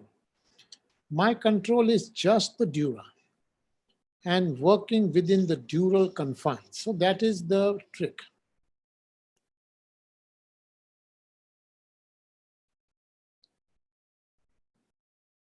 Now you can see that there is, unfortunately, this tape is edited tape, and this is the post-operative scan. This is the pre-operative image of the same patient. You see, this is a huge tumor, and there is some residue here. This must be some immediate post-operative. I don't think I will leave any residue in trigeminal neuronoma, sometimes maybe here and there. But you must remember that do not attempt to remove the dura of the posterior cranial fossa. I will show you. This is middle fossa tumor, and this is post-operative scan. This is a little bit largish dumbbell, and this is the post-operative scan of this patient. This is small tumor, and this is done several years ago, working within the dura, working with it. This is a tumor which I had done without doing any craniotomy, by working in the infratemporal fossa. This is another huge tumor which was removed. You can imagine this tumor, no exposure, just doing this mini craniotomy, come extradural, open the dura, soft tumor, break into the tumor, demolish the tumor, and most important message is you have to save the fibers of the fifth nerve. If you have not saved, you have done harm to the patient. If you cannot save, I'm not saying I have saved in 100% of cases and all my patients will improve. I'm not trying to say that. There is nobody in the world can say that. But all our attempt should be to save the fibers of the trigeminal nerve, because if you damage the trigeminal nerve, the eye is finished. So this is preoperative and postoperative image. This is another preoperative and postoperative image. Now you see there is a nubbin here. This nubbin does not mean that it is going inside the carotid artery or it is going inside the cavernous sinus. No, this is also dura. So come from here, open the dura, work within the dura, and you can remove this tumor very beautifully and very fantastically. And huge dumbbell-shaped tumor, but you see the beauty, there is soft and necrotic tumor, and you have to remove the entire tumor. You don't have to remove the dural wall. So when the tumor is multi-compartmental, the posterior fossa component is always with dura. So this is another tumor, preoperative and postoperative. This is another huge tumor, which is, now I can imagine those who are watching my operation now will say, yes, this is an easy tumor. I am sure those who are watching this show today of mine will say that, yes, this is a soft tumor. I will come from here, I'll break into the tumor, and this is a very easy neurosurgical tumor. Preoperative and postoperative, many of these tumors look very similar. Now I will show you this tumor. You see, this is the tumor having multiple fluid levels. And I told you that fluid levels means that this can be a danger tumor. Now I just show you the video. I'm doing it from the middle fossa. And I want to show you, and you carefully look at the dural wall in the posterior cranial fossa around the tumor. I'm not trying to show you any. My aim of this showing, what I'm showing you is, I want to show, now I'm in the posterior fossa, I have removed the tumor, and I want to show you how, see this tumor. This is the dura covering the posterior fossa component of the tumor. This is not tumor. This is not tumor. And I will show you now. This is not tumor, this is dura. And now you will see I will cut into the dura and I will remove the tumor within the dura. You see, I am cutting with a scissor here. See, there is a fluid here. Fluid means this now, and the tumor is within the dura. You see,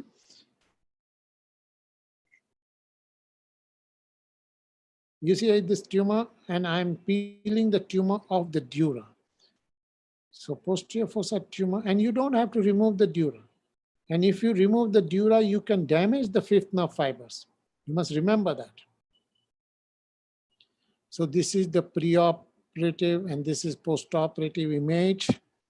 This is preoperative and postoperative image. This is a huge tumor. You see, necrotic. I'm sure those watching this show will say it is a very straightforward tumor. And I want you, my dear friends, to know that this is indeed a straightforward tumor. And I am telling you, of course, many of you have visited me and seen me. This tumor can be removed in not more than 25-30 minutes if you know this tumor. If you do not know this tumor, you cannot remove this tumor if you sit for 5-10 hours or do this coagulation, that coagulation, and you will come out completely, corneal opacity will develop. not only the patient, you will also develop if you go on working with this tumor. So this is beautiful tumor. You see, beautiful. There's dura covering. Come from here. Open the dura. If you have to go in the middle fossa, you have to, you see the superior petrosal sinus goes over. You have to cut the superior petrosal sinus. You cut the superior petrosal sinus, you combine the middle fossa and the posterior fossa, and then you can remove the tumor. This is the posterior fossa dominant tumor, and this is immediate post-operative picture. This is another huge tumor. This is very straightforward neurosurgical tumor. These are not dangerous tumor because there is dura. Dura is the mother, and that mother protects the tumor, keeps the tumor in comfortable environment. Now, this is a cystic tumor. And as I mentioned to you, cystic tumor, you just evacuate the cyst content without removing the wall. Very common to recur. These tumors can recur. So this is a recurrence of that tumor. You see, this patient was operated. Then I removed this tumor completely. And then, of course, this tumor, you have to see that whether this patient will need upfront radiation or not. This is another cystic and necrotic tumor which was operated, and there is a recurrence of this tumor which was again operated. So cystic, necrotic, and tumors with fluid levels can have a very more prominent recurrence. So you see, this is the tumor which has been beautiful. Neurosurgery is a wonderful, beautiful subject. And I know that if we love our subject, we can do beautiful operation. Most important for you is love neurosurgery, enjoy neurosurgery. So with extracranial extension, when it is going along V1, along V2, along V3, the extracranial part is also interdural. And you can do a small craniotomy here and go down. So we are doing actually reverse skull-base tumor approach, reverse skull-base. Normally we go down and go up. In this, I am describing from up, you can go down. So reverse skull-base approach, interdural approach for these trigeminal neurinomas. So extracranial extension, you must know that dural cover is present. You can do a cranial approach, and I like to call this a reverse skull-base approach. You see, this tumor is going in the orbit. And this tumor has been removed and the dura has been preserved. This is pre-op and post-op. This is immediate, just done very few days ago. And this is some blood here. This is not tumor. And this is a beautiful resection. The dura around it has to be preserved. This is another tumor, thin tumor. And this has been removed from the transcranial reverse skull-base approach, this tumor. This tumor, which is going down in the posterior, in the infratemporal fossa. Do a small craniotomy, remove the middle fossa part, and then do a smallish middle fossa resection and go down from up, from up, reverse skull base, and you can do a beautiful tumor resection. So this is the tumor. You see the carotid artery is displaced by the tumor, and this is the post-operative. I must say that these tumors should be removed in quick time, not hours, not more than 1 hour. This is another huge tumor you see. This tumor has been resected recently during COVID time. This is post-operative blood here, and this will disappear. I will show you in the next, after few weeks or months, this whole tumor this is a recurrent tumor, recurrent trigeminal, and this has been removed beautifully. This multi-compartmental, you see there is one compartment here, one compartment here, one compartment here. These multi-compartmental tumors are more aggressive forms of tumor, and the recurrence rate is much higher in these kind of tumors. So let me show you the dural cover for the, this image is just to show you how the extracranial part is covered by the dura. You see, this is the middle fossa part. And I want to show you the extracranial component of the tumor, how it is covered by the dura.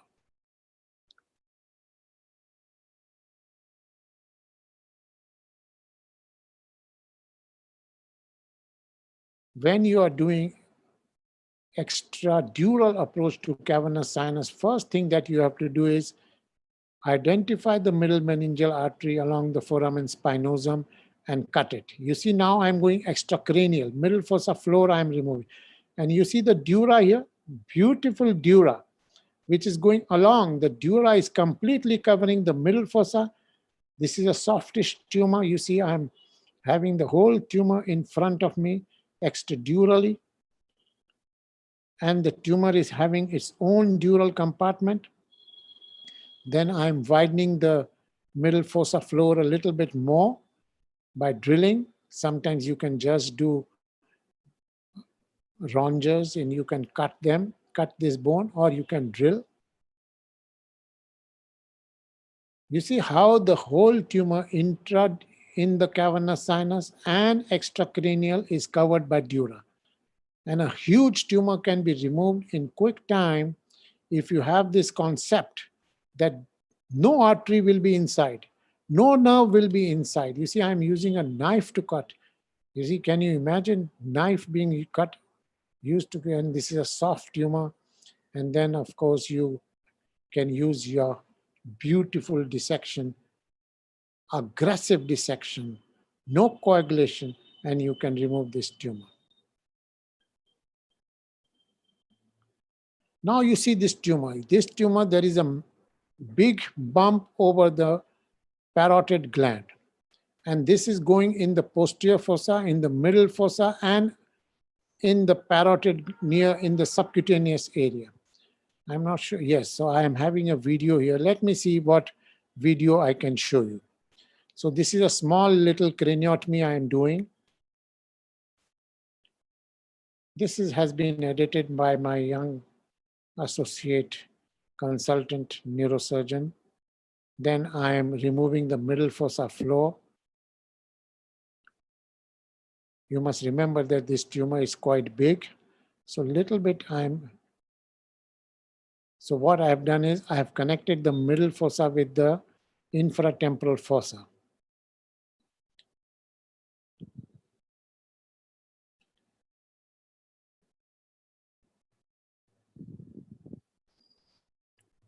Then I will remove this tumor.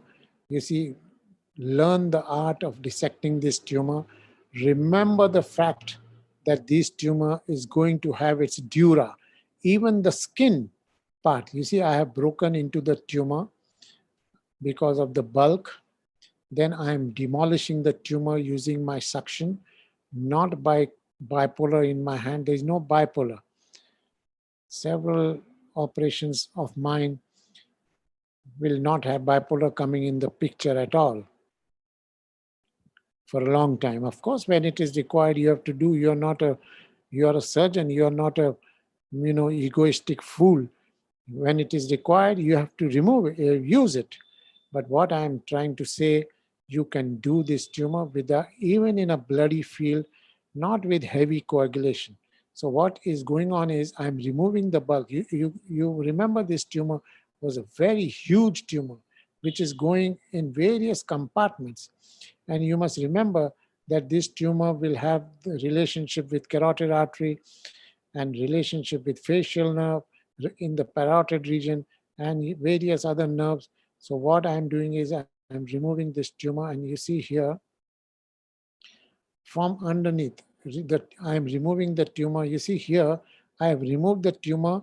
This is the zygomatic, under the zygomatic arch of the parotid. In the region of parotid, I have removed the tumor. And there is a dural cover. You see this cover I am removing? So these three components of the tumor can be removed from one small little exposure.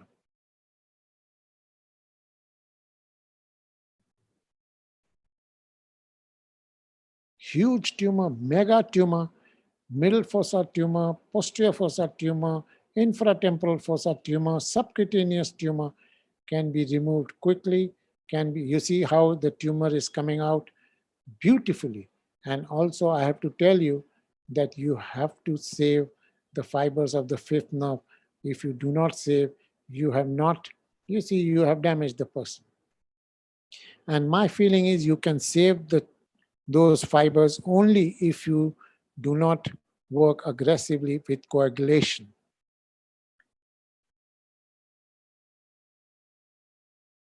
Now I'm going in the middle fossa and posterior fossa. You see here,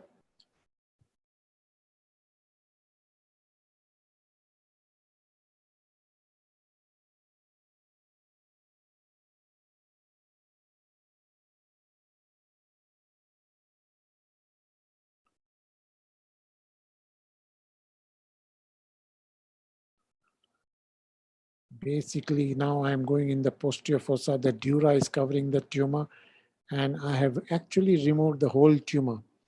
And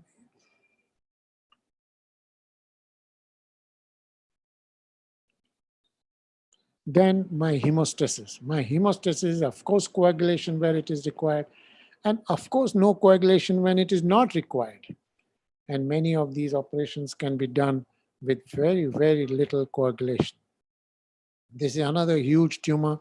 Now you will say, what approach I will, don't come from the nose, and you, of course it is behind the maxilla and you can come from the nose. But if you just do a smallish craniotomy here, you can come interdural and you can remove this tumor in quick time. Of course, you can remove this tumor by endoscope is possible. I'm not saying it is not possible, but I'm showing what I have done and what I like. Small little craniotomy here, open the dura, work within the dura and remove this tumor. This is another huge tumor which can be removed similarly. And you see this patient has already lost his corneal sensation. This tumor is going in the infratemporal fossa here, and this is the post-operative image.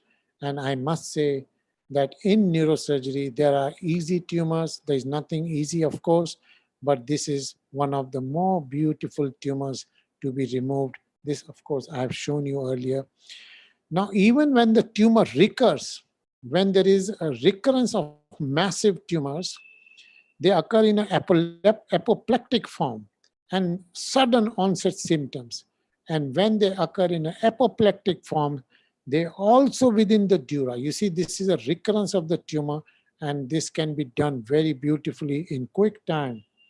This is the tumor. This is that apoplectic form of tumor.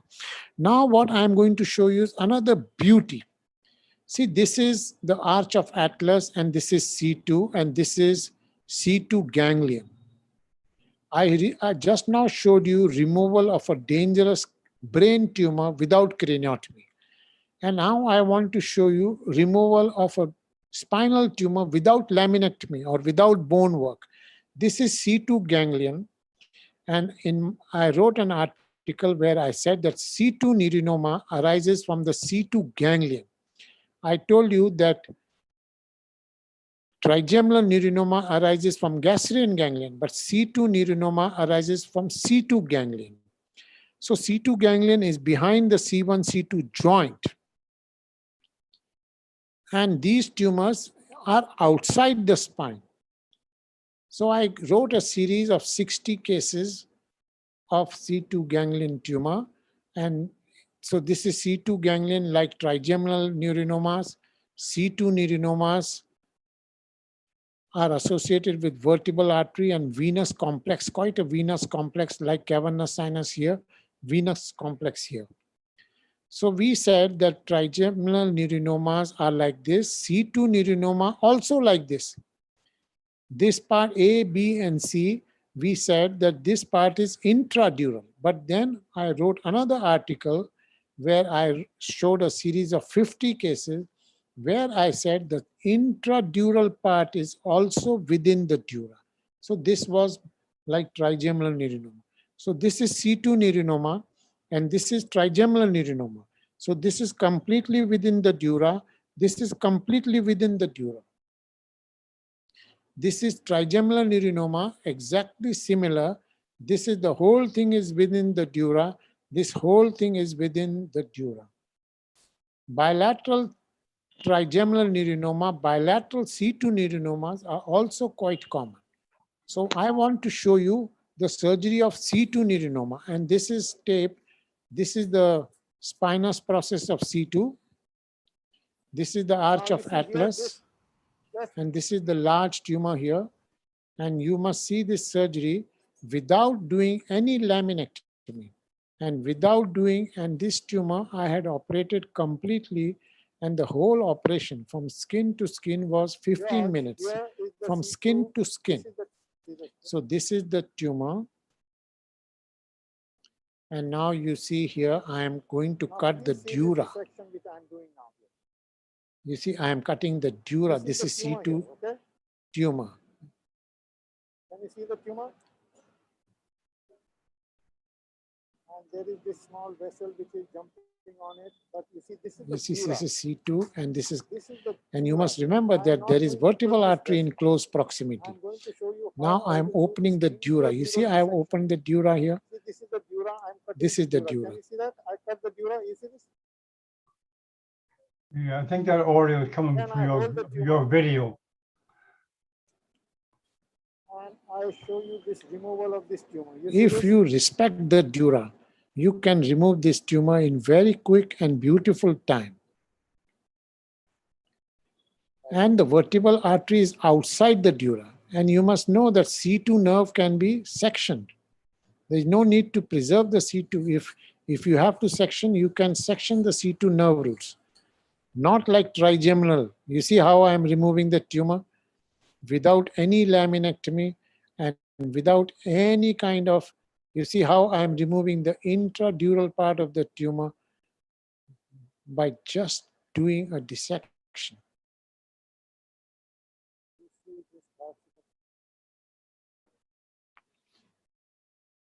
This is completely an unedited tape. You must remember that.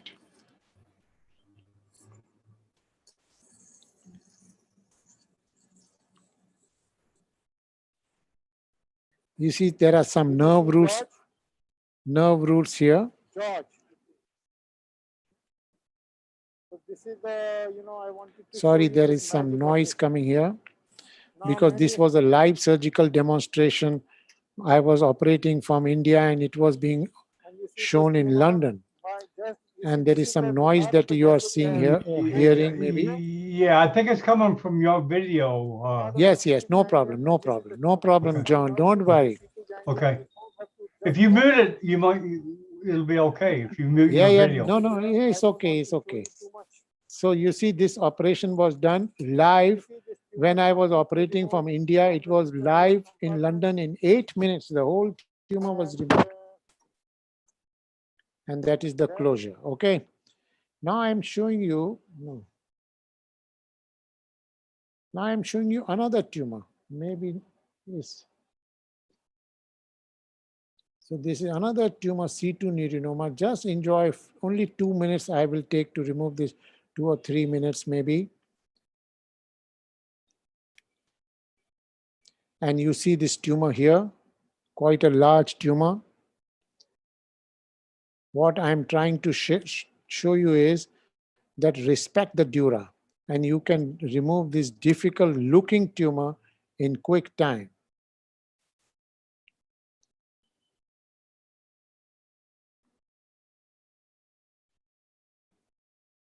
So I am first opening that area without laminectomy, without any bone work. And then I'm holding the tumor. You can imagine no opening of the lamina, like trigeminal neurinoma. No opening of the lamina, no unnecessary work. And also you must know that this is not an edited tape. This is completely live. I'm holding the tumor and I am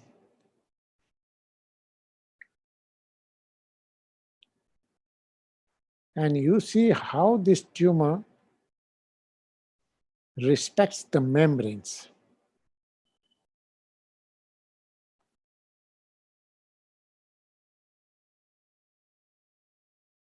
So this was quite a huge tumor if you have seen.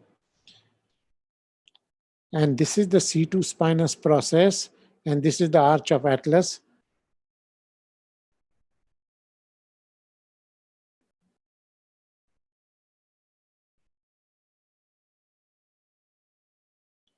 No coagulation will come into picture.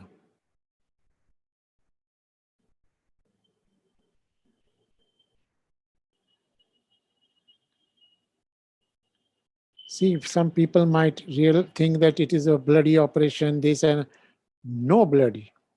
This is a very fantastic operation. No blood.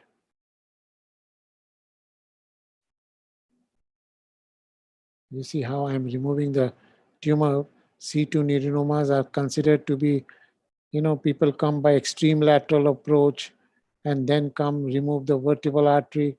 I am saying no vertebral artery should be even seen, because this is the vertebral artery is outside the tumor and outside the dura. If you respect the dura, this tumor does not need vertebral artery exposure.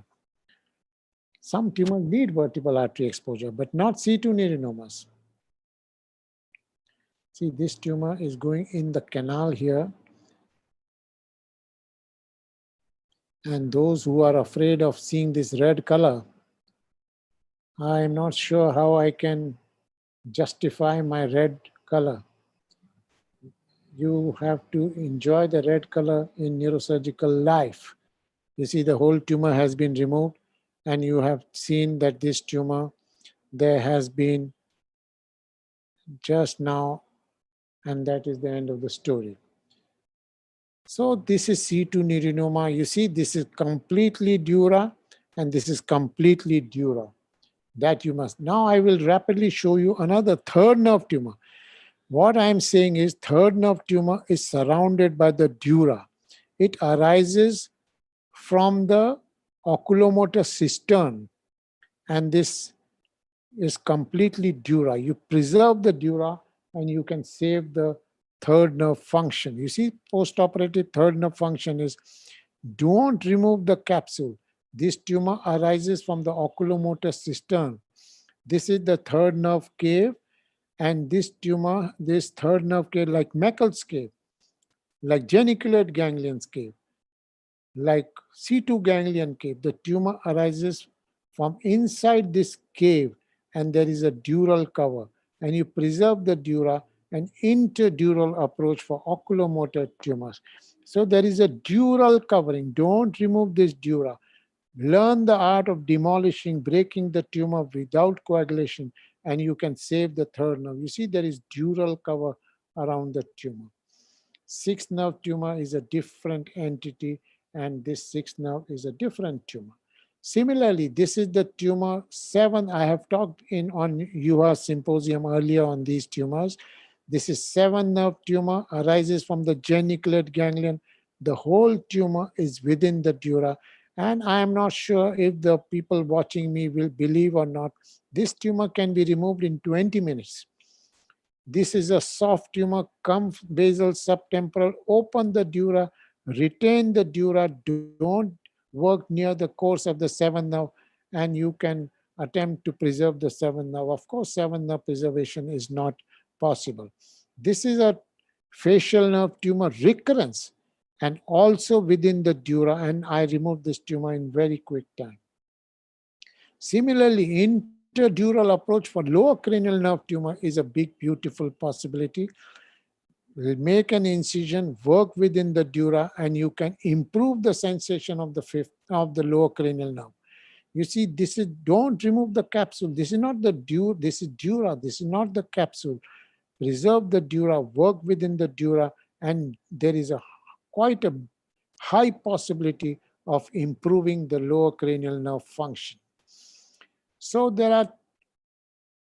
you have to know the impact of arterial displacement in diagnosing the trigeminal neurinoma. Trigeminal neurinoma will never encase the carotid artery like this. So one mistake I had made, this was a tuberculoma. I made a mistake of identifying it as a trigeminal neurinoma. I made another mistake. I identified this as a trigeminal neurinoma, but this was an aspergilloma. This kind of a hugely vascular tumor, I will never make a mistake. This is not a trigeminal neurinoma. Trigeminal neurinomas are never so vascular. Trigeminal neurinomas are never so vascular tumors.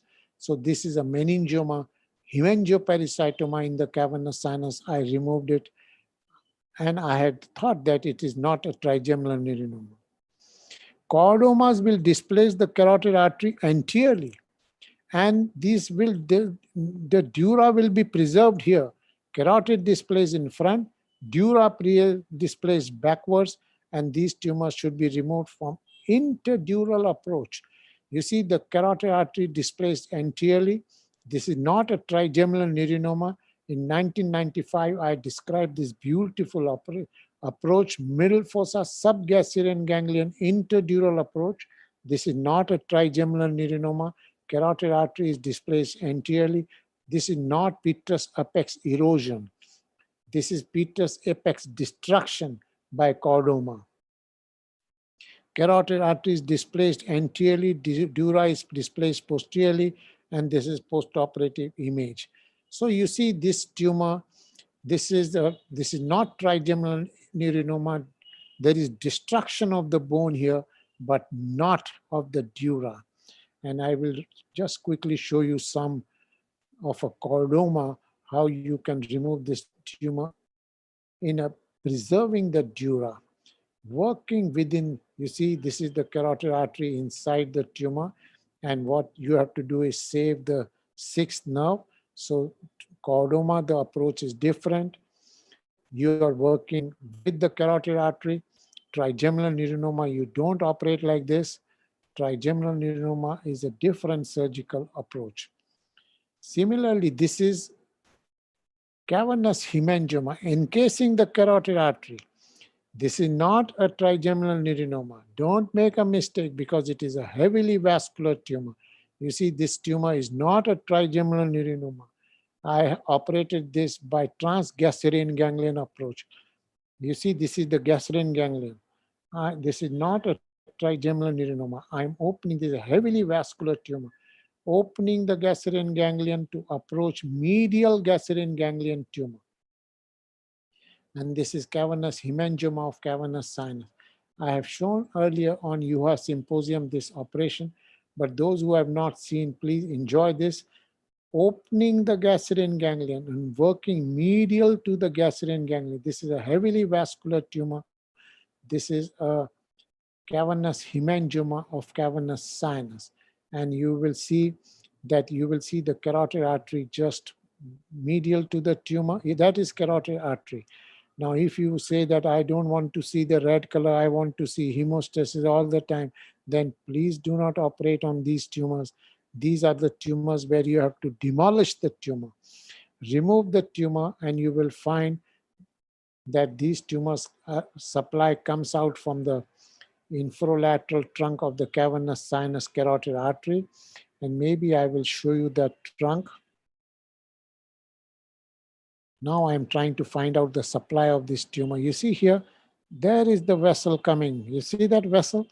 This is the vessel of the tumor, which has to be coagulated. Once you coagulate this vessel, the whole hemostasis becomes instant and complete. And then you see this beautiful tumor I am removing from within the cavernous sinus. I am just showing you this tumor because if you come and don't identify this tumor before operation, you might land up with very heavy blood flow and very heavy bleeding, and then you regret. But this tumor can be diagnosed with different radiological parameters, encasement of the carotid artery, which doesn't happen in trigeminal neurinomas. So this is, of course, not the subject of my today's discussion. You see the whole tumor has been removed in a very fantastic fashion. So this is, now before I close, I just want to show you the closure. This is the layers of the temporalis muscle. deep layer, superficial layer of the temporalis fascia.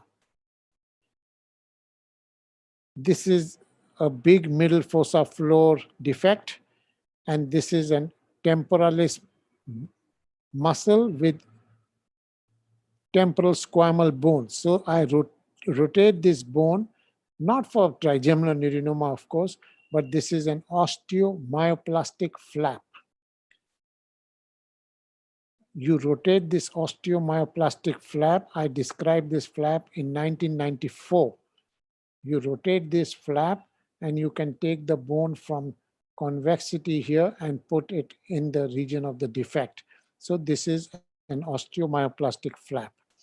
You can split the cranium and bring the flap like this. So I called it long flap. There was an osteoma here. I took the flap and placed it here. So long vascular pedicle flap. So you can rotate the temporalis muscle, both superficial and deep fascia like this, and rotate this as a flap. And I use this flap as a very common flap for when I do glomus jugularis tumor surgery or extensive surgery for chordomas, extended vascularized temporal muscle fascia flap. You see, I'm cutting here, rotating, keeping this attachment, and I take it like a very long flap. So there is a huge bone defect in the middle fossa here like this. And there is CSF coming, and this picture is from 1994. And I use this muscle fascia flap or muscle bone flap. I rotate this to cover the defect, and then I rotate this osteomyoplastic flap. You see this bone flap, and I describe this multi-layer reconstruction of the middle cranial fossa floor. I describe another beautiful layer, the subgaleal fascial, in 1994 or 95 for the first time in neurosurgical literature. Subgaleal fascia. So you can have a long flap like this, include the subgaleal fascia, the pericranial fascia, and temporalis fascia, and you can use this flap.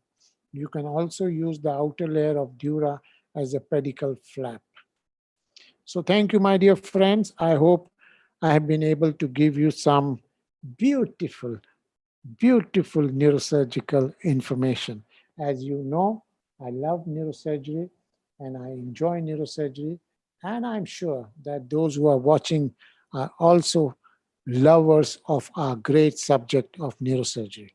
Thank you very much. Over to you, Juha. Thank you, Atul. Excellent lecture. This is huge experience, maybe not to be repeated when you increase the number of cases in your big country and flow of the patients. So it is very few, nearly no neurosurgeons in the world who can get that kind of flow of cases. So like in a small country where I have been working in Finland with 5.5 million people, so I saw that kind of case, not those huge cases, but the regular trigeminal neurinomas we saw, 1 or 2 a year, and usually I saved them for our live course in June. They were operated by Vinko Dolens or Ali Christ. So my experience is very, very few cases. So this is huge experience, and all what you say is certainly based on huge experience. And I'm sure these tumors should be operated the way you proposed and have shown in the beautiful videos also. And this is based in very sound anatomical thinking how these tumors are growing, and you have to obey the tumors and the way they are growing, and then take these beautiful tumors out. So I'm very grateful for this lecture and also for the philosophy of the neurosurgery. So I open the discussion for the others. I will be happy, Juha, if people can comment on the chat box if they have liked or not liked, or if they want to ask any questions on the chat box, and say whatever they have to say. Hello, Mainly Dr. they are thanking you very deeply. So if there are some questions, Victor, please go ahead. Victor, yes, Victor. Hello, Dr. Atul. Thank you for showing us this impressive, unusual, and amazing cases, surgical and anatomical cases. They are very, very interesting for all the neurosurgical community. So one of the main problems doing this kind of giant neurinomas is paresy of the facial nerve. So which is your statistic about this? And how do you treat this dangerous complication? Victor, I know you mean facial sensations, trigeminal sensation, not facial nerve. Trigeminal sensation, facial, trigeminal facial. Yeah. You see this trigeminal patient present with numbness. Patient, the main symptom is numbness. The trigeminal sensation is already lost in majority of cases. The corneal sensation is already lost. But I have, as I mentioned, you can improve these sensations. You can improve the corneal sensation. You can improve the trigeminal facial numbness. So our aim is not just, you see, if you can improve, you give new eye.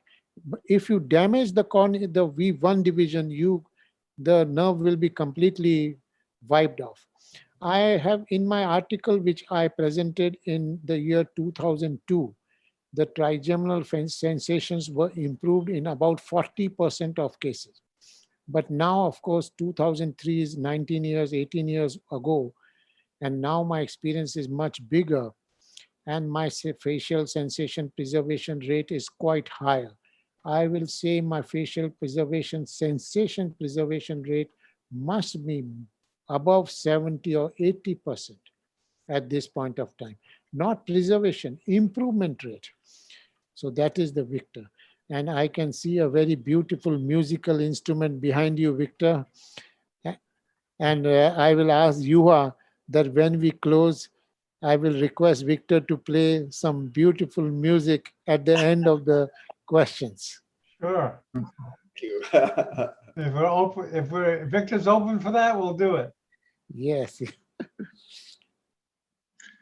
Some other questions? Omar? Please Yes. go ahead. Go ahead, Omar. Thank Go ahead. you. Very good lecture and Victor, one note will do it. That's question, only note. You are like door. You can open the door and after utility. I cannot hear properly. Yes. Having a hard time, Omar. Maybe he can write on the chat box. Yeah, could you text the question or the remark, Omar? Please text it. We're having a hard time hearing you. No, one note. Okay. No, only that question. Okay, Omar, text it, please. Okay, Atul, Dr. Kaval asks, can the C2 nerve be damaged during surgery? Yes. C2 nerve is a very benign nerve. And if you damage the C2 nerve, nothing much happens except some numbness in the back of head. And I do, as you know, craniovertebral junction fixation, C1, C2 fixation on a regular basis.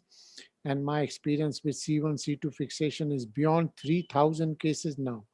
So this, I cut the C2 ganglion on several occasions, and C2 ganglion cutting is not such a, damaging thing. Of course, you have to preserve it when you can, but if you cannot, it is not such a damaging nerve.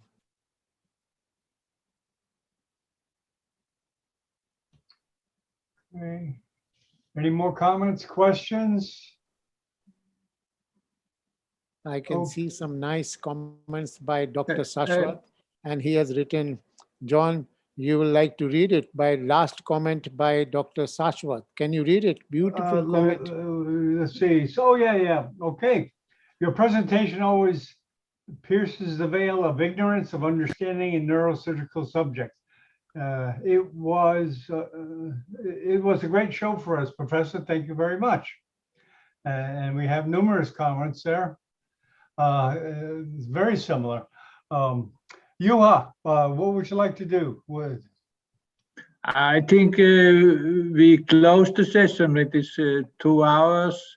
Okay. The king of webinars has made wonderful presentation, and we have to digest that. And if Victor wants to play for us, so that's great. Next Friday is Ugur Ture. I was Ugur Ture is speaking next Friday, so I made a mistake in the beginning of this webinar. So next Friday is Ugur Ture speaking about brainstem tumor. Okay. Okay. Yeah. Very So good. We will advertise in a few days. Yeah, we'll let everyone know about it. And thanks everyone for coming. And thanks you, Ben, for translating. Ben, are you there? Yeah. Ben, are you there? Yes. Can you say hi? Hi, Professor Atugo. Hi, Ben. How are you? Hi, fine, thank you. But you know, I'm in a hotel, so the Wi-Fi was not so good. Oh, so okay. I have to close my video, so save the bandwidth. Okay. Okay. Thank you, Thank Ben. you again. Thank you again. Now, you know, today we have around 2,000 audience. Oh, great. Yeah, That's yeah. super. That's super. Okay, very good. And Takashi? also. Yeah. Good evening, everyone. So it's a very interesting and very informative. We have few experiments of trigeminal neurinoma, but we have several patients. So it's very informative. I learned a lot. So thank you, Dr. Goyer, and thank you, Juha, for wonderful lectures every Friday. And thank you for translating into Japanese in real time. And we'll see you. Thank you. It's a good opportunity. Yes. We'll see everyone next week, and stick around to network. Thank you very much. Thank you very much. Thank you. Thank you. Good night. See you next week. Okay. Yes, of course. And of course, it always helps to have you ask to have people speak. Did I hear right that you had 3,000 C2 Nerenomas? No, right? No. Not. How many have you done? C2 Neurinomas. C1, C2 fixation. I'm saying atlantoaxial fixation. Okay. Vertebral fixation. That is 3,000. I understood wrong. So because they are extremely rare. C2 Nerenoma, I think I have got about 170, 180 C2 Nerenoma. Okay. World record anyhow. That is the beauty. Okay. So thank you very much. So I will go to sleep. Thanks. Okay. Thanks. Thank you, John, and thank you for this beautiful opportunity, Juha. And it's great always to have you here. Thank you. Bye-bye. Okay. Bye-bye. Good night, Atul. Good night, Atul. Bye-bye, John. Okay, good night, Atul. Bye-bye, Takashi. Bye. Bye-bye. Good night. Good night.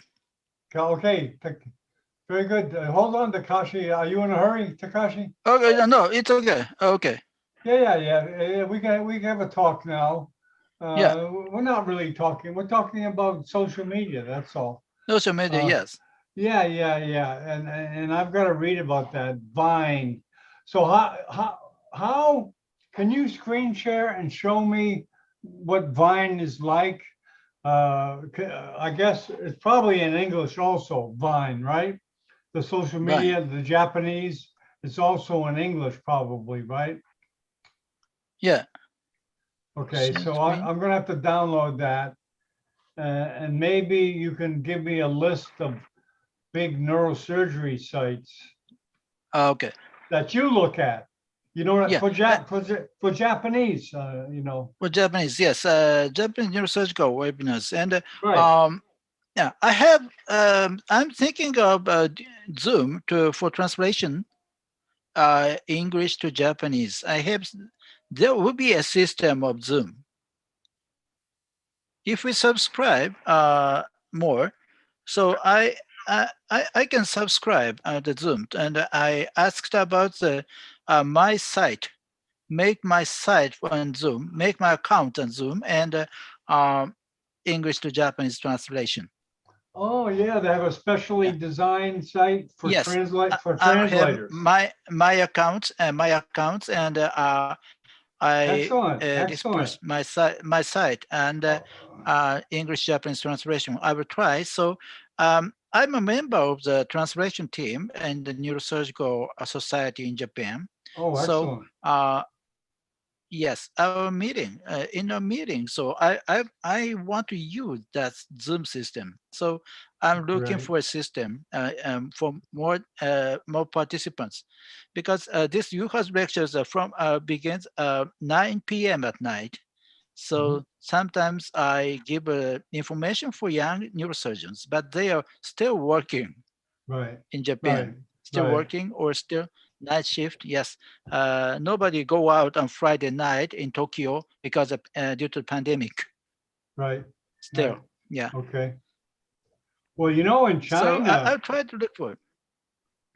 In China, we did that series of the Lawton Christ of 6 videos.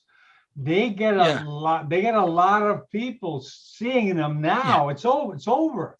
It's over. But they still the numbers. Here, I'll show you the numbers. I'll show you the numbers. Let me just give me a second, because every day it's going up. I mean, if you pack, and I'll talk about that. If you package it in a series, I think it attracts more attention than just one video. Do you know what I mean? Yeah. So I'm gonna encourage the big ones, to do a series. Do a series. Yeah, the series. You know? Yeah. Okay, I was gonna show you the the Christ. Okay, let me show you that. Okay.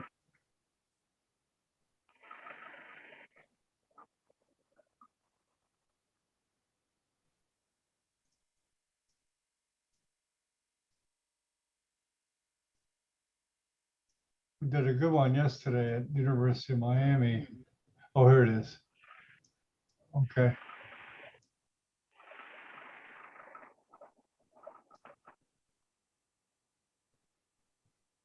Okay, here. Look at here. I'm going to share the screen here. Okay. This is the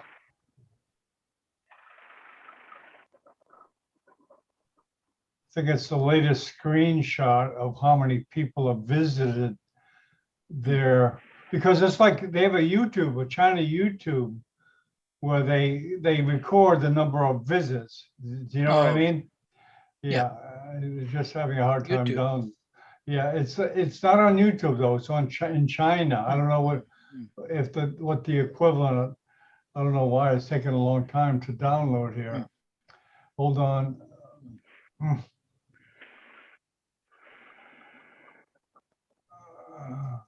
Okay, hold on. Okay, here we go. Here we go.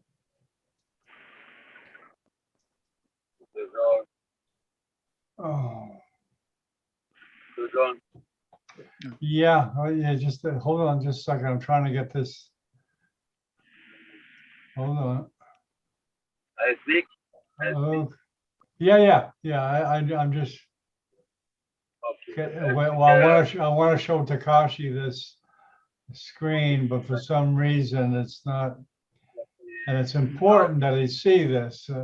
Damn.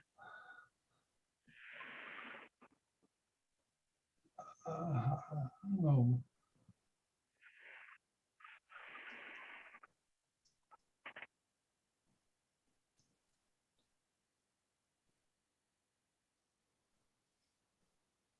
Well, I'm sorry, Takashi. It's just not downloaded. Oh. Okay, it's okay. So I'll send you the link.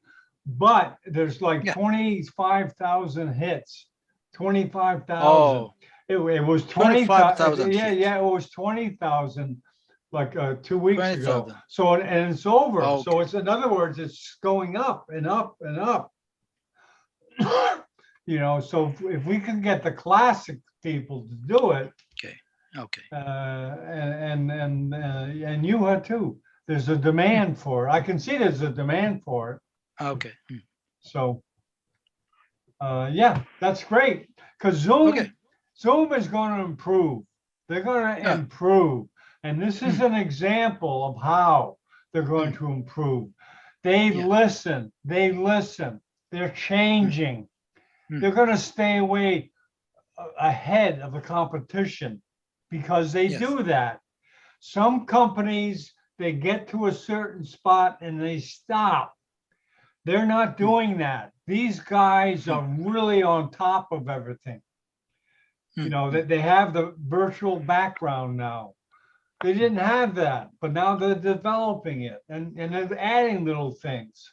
So when virtual reality comes around, they're going to do something with that too. I know they are. They're going to incorporate all these technologies. So we have a good future. Yes. Okay. So, okay, I got to get going. The French Grand Rounds. Yeah. Okay.